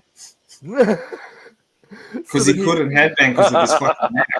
So everywhere on the monitors and in front of him just says, "Please don't headbang," because you'll just find yourself on the ground and shit. Makes you wonder. Speaking of, sorry, go ahead. No. Makes you wonder what? Makes me wonder how people like Corey Taylor and the singer of Cannibal Corpse haven't injured their necks with the way they fucking headbang. Dude, man, if I get out of it for a little while and I get up there and headbang, I can't move my neck for fucking 3 days anymore. But I'm an old man too, so. But geez, I'm getting there. So. I remember Mustaine was having problems on that Megadeth tour, even with that. Man, that guy, he's a hard fucking worker, but he's a fucking trip, dude. Have you met him? Yeah, many times, man. Yeah, I met him once. He's actually quite nice. Dude, I have an idea. Fucking, yeah. I have an idea, Jeff. So that we can bring you back on the show and have a reason to have you on, even though we probably don't need one. We should have a monthly series next year called Road Stories with Jeff Rhodes. And it's just dude, I'd love to, man. And it's just we pick certain artists and shit that you've met and you just tell the stories. We did that with my buddy Jeff Towers, and we will bring him back on. You two can have a show together too on here. He was fucking hilarious. He was a sound tech for many years for different artists and stuff. Like he's worked with Willie Nelson, he's worked with all kinds of people. So I think it'd be cool. Who? Yeah, Jeff Towers worked for Heaven and Hell. Yeah, he worked for Heaven and Hell. I asked who. I didn't say no. Oh, okay. Sorry. He worked for Heaven and Hell. He worked for a lot of people. So it'd be cool to have both you guys on eventually. Oh, man. Fucking Willie. Now I can only imagine the stories with Willie Nelson, man. Fuck, that'd be amazing. Well, his job was he would drive the artist to the venue or he would set up the equipment. Okay. So like some of the artists he didn't actually meet, but he does have a lot of great stories. We've already discussed about like he opened. I think he was in a band that opened for Wasp, wasn't he, Gorak? Yeah, and then I think wasn't it them that go Wasp sucks or something? Yeah, he came out on stage drunk or some shit, and he's like Wasp fucking sucks. Bad move. Well, I don't think it was him that did it. I think it was like a drummer or a guitarist. And he's like, Wasp fucking sucks. And how embarrassing. He got kicked off the fucking show. Yeah, he can't do that, man. That's a bad move. But we had the guts to do it, so there you go. Gotta give him that's a lot of balls, man. That's fucking great. That definitely takes some balls to get up on stage and tell the fucking headline band they suck. It's like Sharon Osbourne. It's like Sharon Osbourne coming off the power of Iron Maiden in the middle of their set in Ozfest. Yeah. She's got, man, I mean, I guess that lady can get away with it, man. She's out of her fucking mind, dude. She's got I think she's in hospital now, apparently. She got rushed to hospital. Yeah, I saw something in the news yesterday about that, man. So, hopefully it's nothing major, All right. She's the reason why Ozzy keeps going. Yeah, true. He probably would have been. He for sure would have been dead fucking 40 years ago if it wasn't for dead or maybe just locked up in general. All of the above. Yeah, pretty much. Like the thing Ozzy always said is when he left got fired from Black Sabbath, I should say. Yeah. When he got fired from Black Sabbath, he was actually trying to drink himself to death. and Sharon came and saved his life then. Yeah. And they weren't even like, they weren't really friends. They weren't nothing. She just fucking went. See, that's the kind of woman I want. If there's a woman out there that wants to take care of me, come on. I'll show you my pink sock. I'm just kidding. Hell yeah, man. I promote this podcast like on dating apps, He like does. Tinder and stuff. And then I get girls asking me when I match, and goes, "Oh, what's this pink sock about?" And like, what's it about? I just send them a link. Fucking great, man. And then then once they find out, they're just like, unmatch me or something like that. It's just like, Once they watch the podcast, they unlike. yeah. It's like, Hey, everybody buys a have damn a King chance record. for Oh, the same dude that looks like The Rock, but not. Okay, whatever. Dude, you would get laid if it wasn't for you saying you're on the show. Yeah. We made flyers as well of me holding up a sign that says, what's it, Pink Sock Podcast, live every Mondays at noon. And then on the bottom right corner, I think, it says, as advertised on Tinder. Yeah, as seen on Tinder. It's like he's like boycotting. He has a sign, and it says, check out Pink Sock Podcast as seen on Tinder. that's fucking It's great brilliant. advertisement, man. Like, I have no shame in doing that. I'm trying to help a friend out. Dude, if you want me to promote your band on Tinder, I can do it too. Yeah, just check out As the damn thing. seen on Tinder. That's fucking brilliant. I just put my face on it just so, like, you know, if they ever want to meet up, they'll be like, "You're not that guy with the long hair." Like, I was thinking about doing an after dark kind of Pink Sock where it's like more like sexual topics and have it on Pornhub. Fucking brilliant, man. I mean, it's probably. I'd watch it. It's the only thing I haven't seen on Pornhub. So you know. Did you see what Pornhub does on April 1st? Wait, what? April 1st, Pornhub changes its name every year to Cornhub. Oh, no. And it's like, look at this hot corn get shucked. And they're like, Fucking brilliant. I guess that's the only day I didn't watch, man. I mean, that's when you're jerked working on off next to everything album. except corn getting shucked, man. I'll try that next. Bro, that was the one day that you was recording the album. So that's April 1st. So I guess I should somehow correspond the April release with corn shucking, man. So corn up. That'd be great. Dude. For your next album, I have a cover idea for you. Since you're doing the albums your way, you should do a Frank Sinatra cover. yes. My way, but your guys' style. That'd be interesting.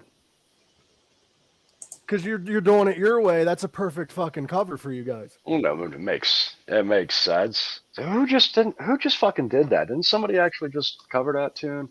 I don't know. A lot of people have, though. Mark Tremonti did I know Mark Tremonti from Alter Bridge and Creed done a Frank Sinatra album. That might have Or been something, but then it was like for like a children's charity or something like that. The only cover that I find that's recent is Miley Cyrus. I don't think that's who you're talking about, unless you get down to some Miley. Is there any like artists or anything that you get down to that nobody would expect like that, like Miley? Down to some Backstreet Boys.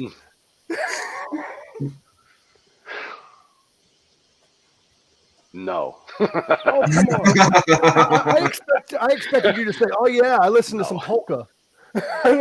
Oh man, I mean, who's something that's out fucking? I mean, I don't really know, dude. I listen to everything really. I mean, I do. If it's good, I listen to it. I mean, I particularly like Miley Cyrus swinging on a wrecking ball naked. That was perfectly fine with me. You want to know what's really weird? That song was written by Billy Ray, if I'm not mistaken. Oh god. So every time you see her naked on a wrecking ball, you're just going to imagine Billy Ray's face. I mean, I see that now anyway, and it's not because I'm gay, man. Like, And it's Miley Cyrus. I mean, I'm essentially looking at part of fucking Billy Ray Cyrus's nutsack, man. You know, You or what don't was in have it. to. You don't have to be homosexual to admire a male form. So I'm not going to judge you on that. Just it's No, weird I'm that you're. just saying, like, I'm just saying. Every time I see her, it's like that. That's it came from the inside of Billy Ray Cyrus's nutsack. So that's essentially the inside of his nuts walking around. Fucking uh, weird. I never really thought about that before, until I saw her naked, and I was like, this doesn't seem right. That's like I had a friend of mine come into work one day with her kids, and I looked at her. I'm like, "Why are you keeping sperm as pets?" Like just as a joke, and she was like, "Yeah, they're my little semen demons." So now that's what I've been calling kids now. Ah, that's fucking great, man. That's a great fucking spit of it. I love it when they're fucking serious too, man. It's like, are you joking with me? You're actually fucking serious about this right now. That's the best part. Little semen demons. Like, Yeah, my little semen demons, man. They come to get you. I like how you said that with a southern accent too, little twang. Yeah, well, I'm working on it. I mean, I'm down here in the South now. I figure I gotta start working on that Southern fit in. I mean, I did. You got that New York accent, like thick, bro. Like I'm not gonna lie to you.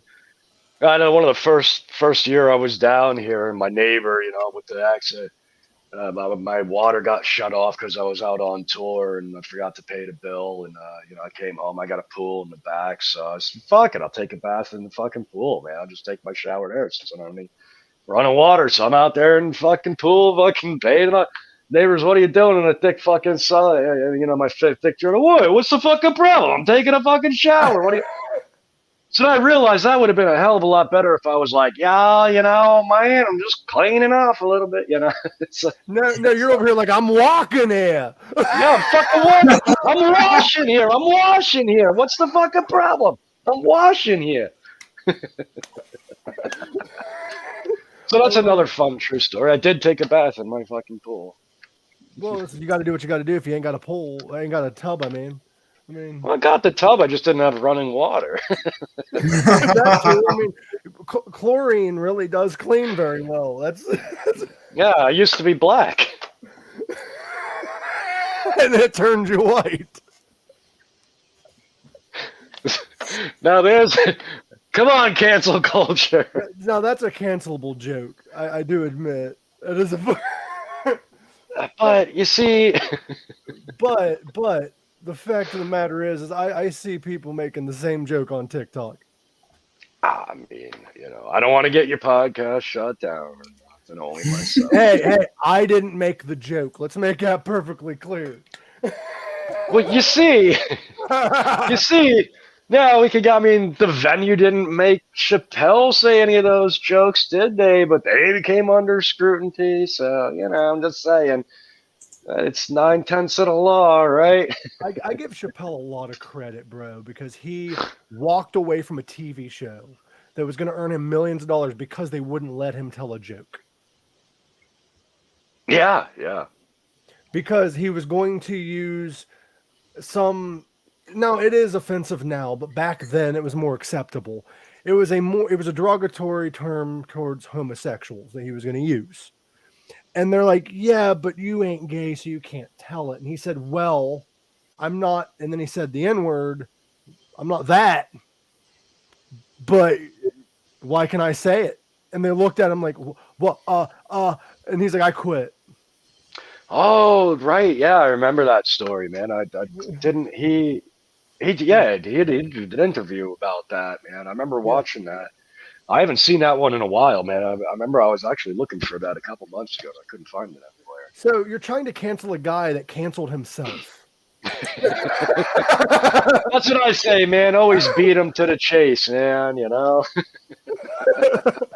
Like he's like, "Fuck it, I'm out." And then he comes back to comedy like, "We're trying to cancel you." I already did. Yeah, I already did it. What do you want from me, man? It's so bizarre. It really is, man. If you say something offensive or you mean harm by it, if you're saying something and mean harm by it in like a podcast setting or whatever, sure, that's one thing. But if you're in a comedy setting or if you're in a comedy club and somebody's not like inciting violence or whatever, or separating people, then take the joke or just leave. But it's fun now too, though, is because somebody could go back on this right now, watch the whole thing, be appalled by what I just said, and then just clip that one little clip out, man. Like, look at what he said. There's no context behind it. There's None. no like, why was that leading up to what this person said or anything like that? And then the whole cancel culture fucking frenzy goes on. When that was happening with Chappelle, I went back and I watched. I didn't see that comedy special. All I knew, and a great promotion tool, because I didn't even know he did the comedy special until I heard he was getting fucking canceled. I'm like, I better go watch that, So, congratulations, idiots. You made him more money, Yeah. So I went and I watched it, and I'm like, where the fuck is everybody getting upset over this? I don't know if you've seen that special that everybody was going and fucking. The part that I don't know. I thought it was fucking brilliant. Almost made me fucking cry the end of it, honestly. Well, Are you telling me that many people in the world did not understand what he was saying or didn't understand what he was getting at? The people took one transsexual joke, and now I'm a big supporter of the LGBTQ, whatever it is. Yeah, man. I'm a big supporter of that. But I also understand jokes and I understand the context. They took one thing that he said, took it completely out of context, and made him to sound like a transphobe. Exactly. When in reality, what he was saying is towards the end, if you watch it, he said, people are saying that I'm a transphobe. Well, fuck it, I am. But if I was one, then, and then he said what he said. Right. He didn't say that he was one. He was saying that because people say he is one, he's going to tell this story. And that's when he went into the story about how he has this trans friend that got killed. Well, killed themselves. People took what he said and completely blew it out of the water. It completely blew it out of proportion. I mean, I worry about that. My kid's, trans, so and I'll be the first one to walk around and fucking make fun of stuff, and it's funny. Mine and my girlfriend's child is too, and as long as the person you're joking towards, if you're joking towards one person, also has the humor in it, right? So because this is the problem. Yeah, because if you're making a joke and the person's sensitive about it, don't make the fucking joke. But this is a problem. I think when you're a comedian, is you have to.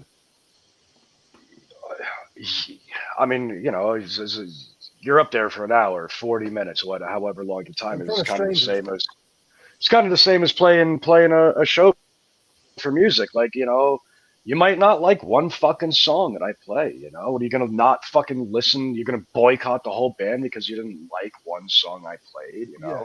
That's what happens when you go see a fucking live show, when you see any show. I mean, I can't think of really any album that I have that I like every single song on there, I mean, maybe I do, maybe I don't, but I'm not going to like, oh, this Overkill record sucks because they have two bad songs or two.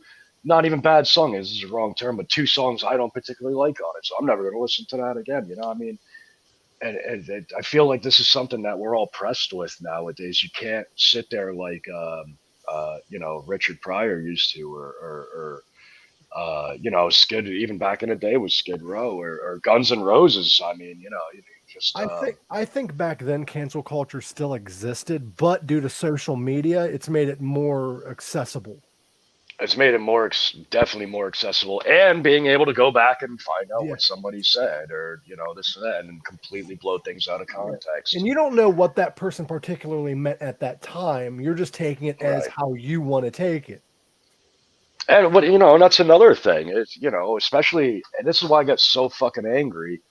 Not even so much that you change, but this is why I get so upset with people who are going back to these entertainers and movie stars and just general famous people and digging something up from 10, 20 years ago that they find and then try to ruin their careers. But it's like, fuck you, man. Back in what was it, the 60s? Had 9 out of 10 doctors recommend Camel cigarettes. It's a great commercial, but the point is, that's what they knew at the time, man. It's like if you go back and you hear the way people spoke in the 50s or, the 40s or, even prior or now, we don't interact the same. We don't talk the same. And culture and blacks and whites and Hispanics and LGBT, we have to be so cautious nowadays, you know, that it's just there's somebody out there who's going to pick it out and tell you, you know, and I don't know, man. I try to love everyone. I try to Yeah. spread awareness about certain things, but my sense of humor bleeds through sometimes because I'm around people of all types of cultures and shit, but most of those people have that sense of humor. And what's crazy is even recently, I got dreadlocks, as you can tell, put in. Yeah, man. And I've had mostly white people. Never one black person has come to me with this. Somebody came to me one time, didn't even know who they were. They're like, "You have dreads? That's appropriation." I'm like, "Yo, no, it's not." And they're like, "Yeah, it is." I'm like, "What culture though?" Because there was the Vikings, there was pirates, there was Europe, there was Egypt, every culture has that. Fucking cavemen, bro. I don't think they knew how to brush their hair. You know what I mean, dude? And the thing is my hairstylist, when I went to her, she's like, "You sure you want me to put dreads in? Because your hair will naturally do it." Right, man. Right. And I'm like, "Yeah, because mine are thick dreads. I want the You want that? Yeah, man. Yeah, I dig it. I mean, but to each their own, and it's just I don't mean to offend anybody by the shit that I say, but it happens. That's just not everyone's gonna like it. At some point in time, somebody's going to offend somebody. You know, I mean, that's just the way it is. Get over it. Unless you hide in your house all day.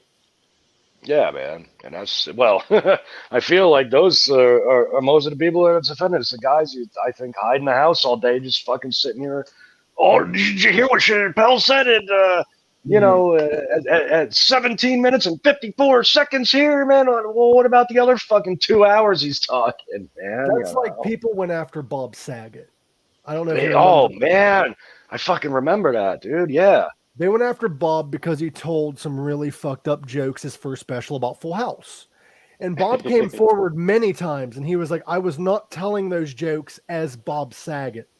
That was me as Danny Tanner telling that specific joke." If you go back and rewatch, right, in context, he said, I did that show Full House. We had DJ Steph Michelle, little bitch Kimmy Gibbler, I feel bad, I banged her. That was the joke that got him in trouble because she was underage. Yeah. Well, he was trying to expose how creepy that show was if you rewatch it. Right. It's funny that they've taken. So I just think there's a lot of bored people. I really honestly don't believe that, you know, somebody can. I mean, I understood it. You understood it. Everybody I've ever talked to has understood it. Whose brain is that fucking far gone that they did not understand the point behind it all, you know? Yeah. Did you hear how he defended himself? This is a comedian at its finest. This dude went on stage and was like, "See, I'm not the guy that I portray on this stage. I'm a comedian. I'm telling jokes. I'm portraying a character, which means I'm the only TV dad you have left." He's like, "I'm not walking around with a pocket full of pills. Hey. I'm not fucking Cosby."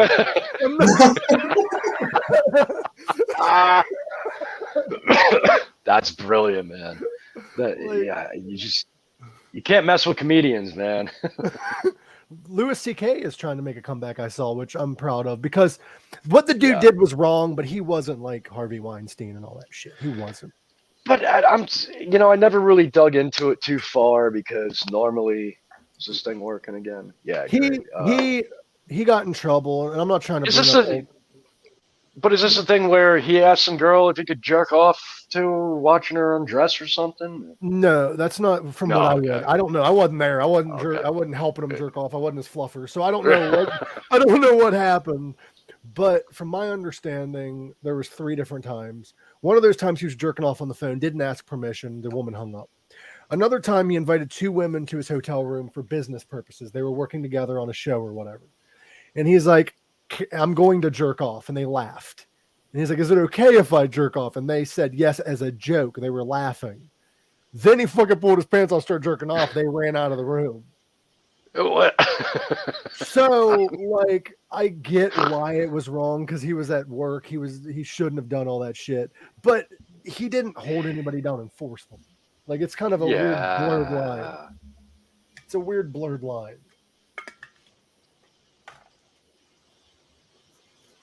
That's a weird blurred line. Well, yeah, for sure, man. Because like you shouldn't have done it. You didn't technically ask for permission.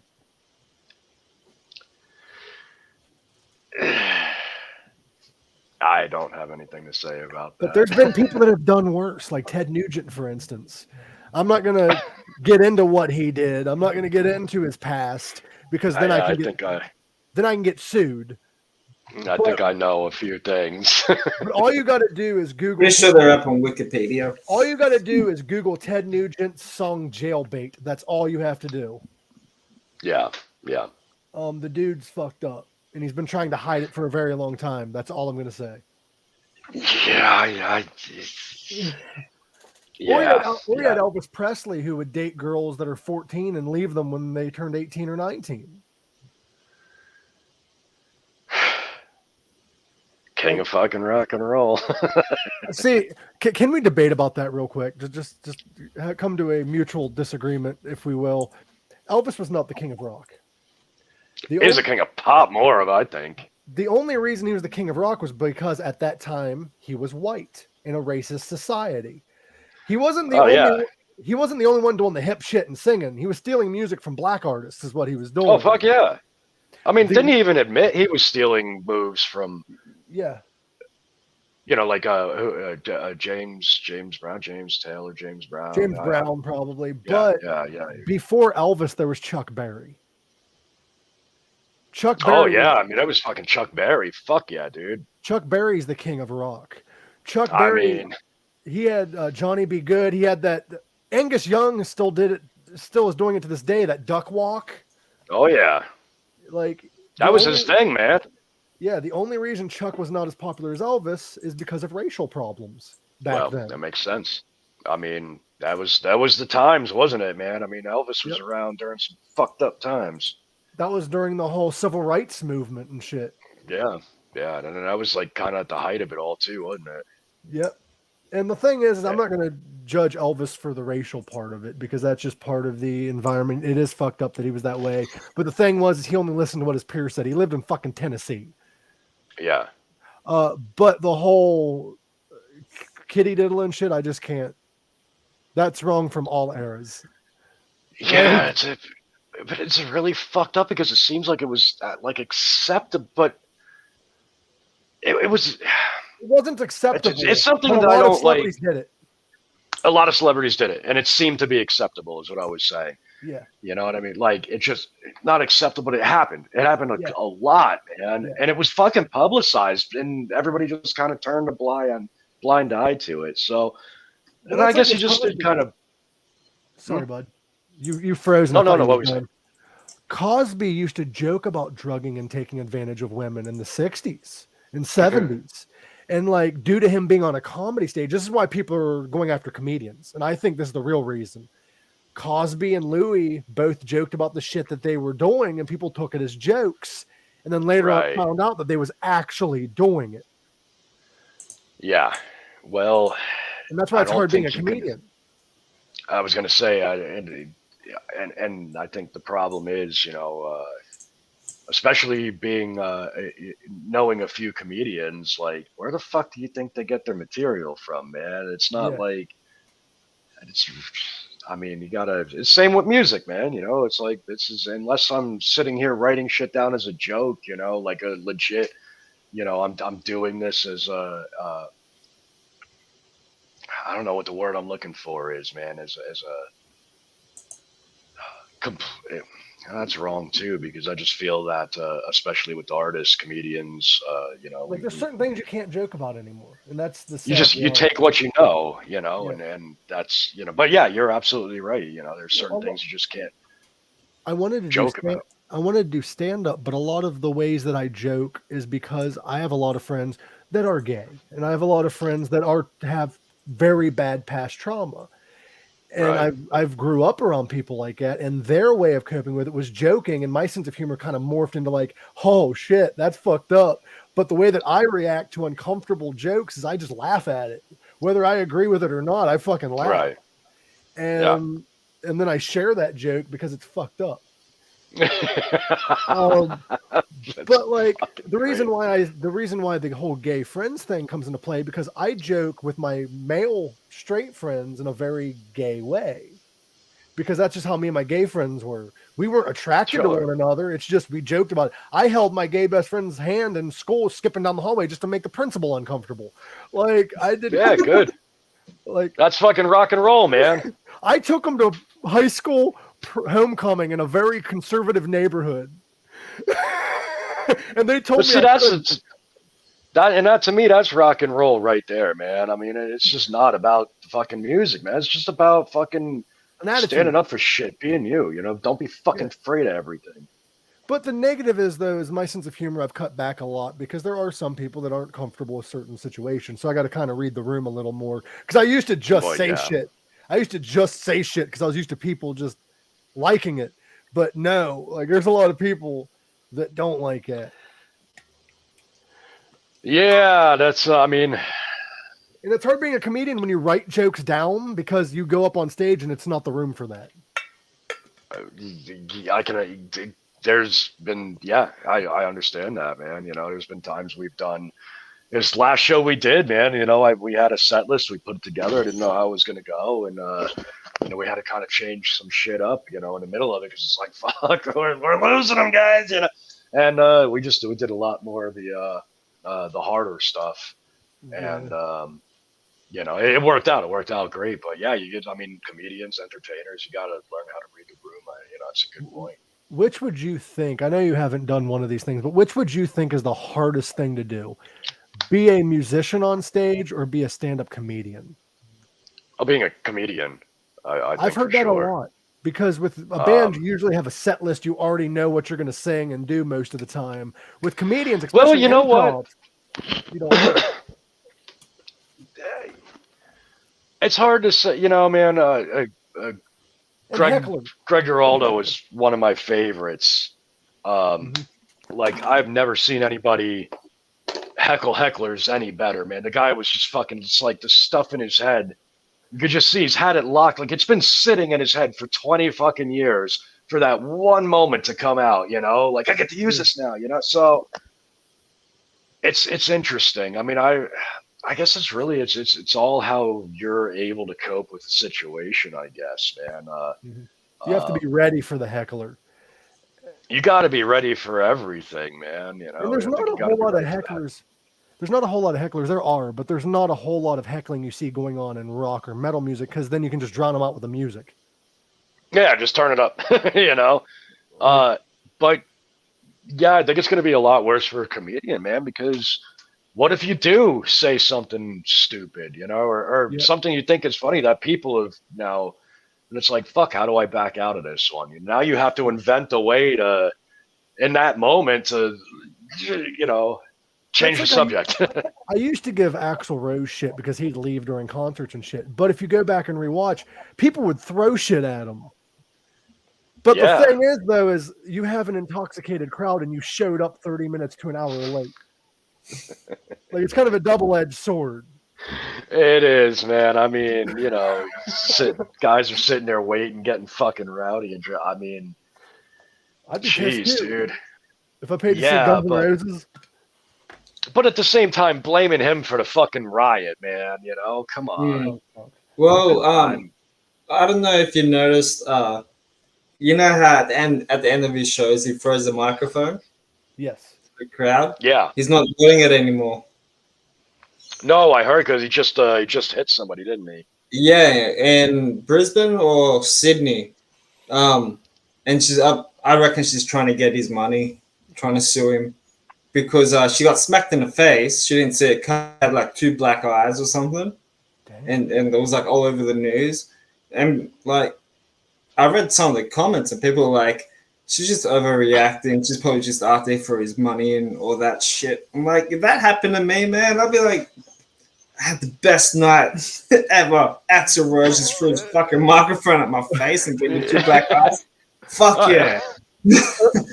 By the way, Jeff, if you could do us a favor when you're done with this podcast, if you enjoyed doing it, which I know this is probably the best interview you've had in a long time, if you could do us a favor and help share the word of the sock, spread the sock, tell all your friends about the sock. We could probably have some guests on that you know. I mean, help us spread the word of the sock. Absolutely, of Coil would course, be man. great because I love Lacuna Coil and like the last album that came out, Black Anima, I think it's called. Black Fucking Anima, amazing. yeah. Yeah, fucking amazing. They played a couple of festivals in Australia. Yeah, they a were while- just there. What, a couple days ago? Was it a week or so ago? Were you there for?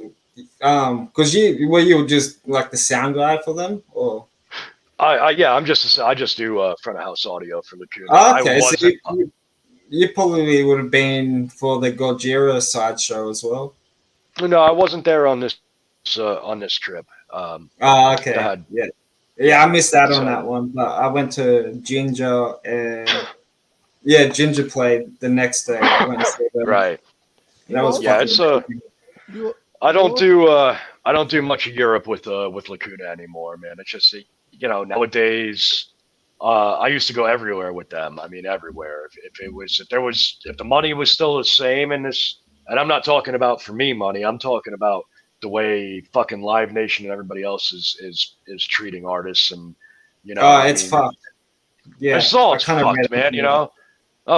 Now these kids, they go, oh, I'm going to spend $1,000 to, go see Metallica, on this thing, and it's, then that's it. It's fucking out. They don't want to. Oh, Wasn't Lacuna the Coil's VIP 30. tickets like $6,000 or some shit like that? Yeah, something ridiculous, man. I stopped reading after that. I mean, this is fucking stupid. And you don't even meet the band or some shit like that.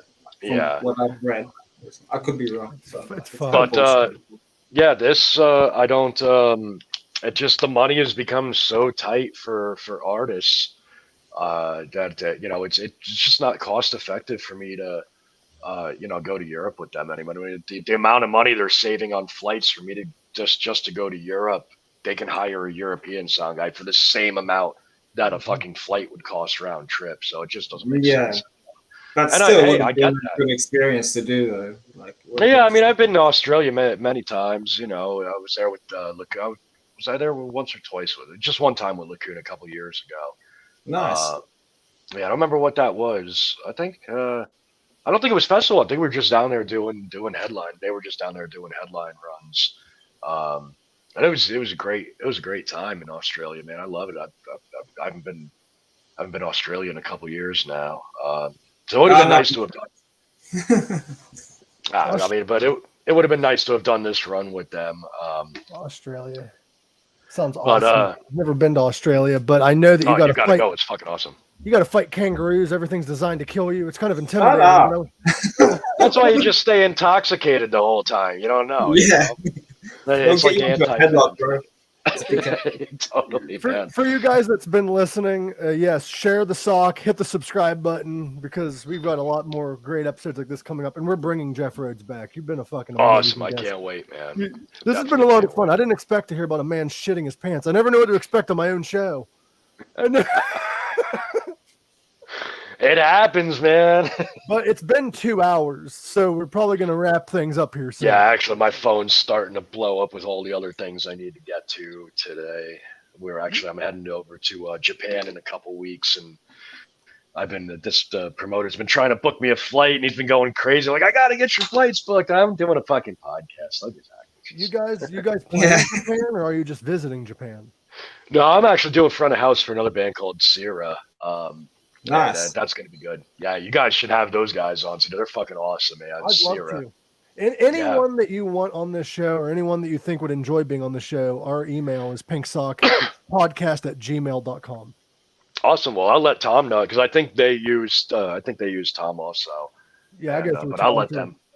I go through Tom. Yeah, he's great, man. He's great. But I'll let everybody know, man, because it's been great. It's been fun talking to you guys. I fucking love Tom, but like there'll be moments where I don't hear anything from him, and then next thing I know, there's 20 different fucking emails for different bands and shit. I'm like, Tom, I only show on Mondays. I have like, I'm gonna have every episode pre-recorded for the whole year, Tom. Right, man. Because we're not always live. We do pre-records. Right. But like, fuck, Tom. I love you, bro. I think he just tries to pile everything in all at once sometimes, man, you know? Well, I think what it is bands don't do a whole lot during certain periods, and then when it gets colder, Yeah. they're recording and everything else, and Yeah. it's usually how it goes. But go check out their their debut album, Rise Up, that just came out, but also check out their second album when it comes out in April. But we don't know what it's going to be called yet, but most of it's written already, man. But if you like Rise Up, hope you like the new one, but definitely go check out Rise Up. It's available on Earite Digital, so it's on every streaming platform. You can go to our website and actually order a hard copy, which is just themdamnkings.com, and we are at Them Damn Kings everything: Facebook, Instagram, YouTube. Fuck yeah. To find us, order a hard copy, man, or download it, or just fucking stick it on your Spotify playlist. Yeah. Support the music, fuckers. Support the music. Support and it. also, why don't they call digital copies soft copies? They kind of we get the hard copy or the soft copy. And there's I'm trying to throw in a reference there, like, You it's want it not hard the or same soft? thing, but it is kind of the same thing because it's still digital media on a digital hard copy, CD. So it should be soft. I mean, get hard and Yeah. soft. It should be soft copy. Get the soft copy, man, on available anywhere. This is good advertisement for your band right now. To get the soft This copy. is great. And I promise nobody in the band's ever going to go soft on you. So find it. so your second Come album. get the hard copy at the show. before you're ready to promote it and shit, I kind of want to know, do you have an idea, like, is the next album going to be like a follow-up to this one, or is it going to be completely different sound, or is it going to be the same sound that you guys have been going for? Because I know some bands change things up. I don't know. I mean, He's going with- He hasn't even wrote it's gonna be a little bit. It's a little heavier, but at the same time, it's got a lot of. It's gonna be a lot more guitar, rock and roll driven too.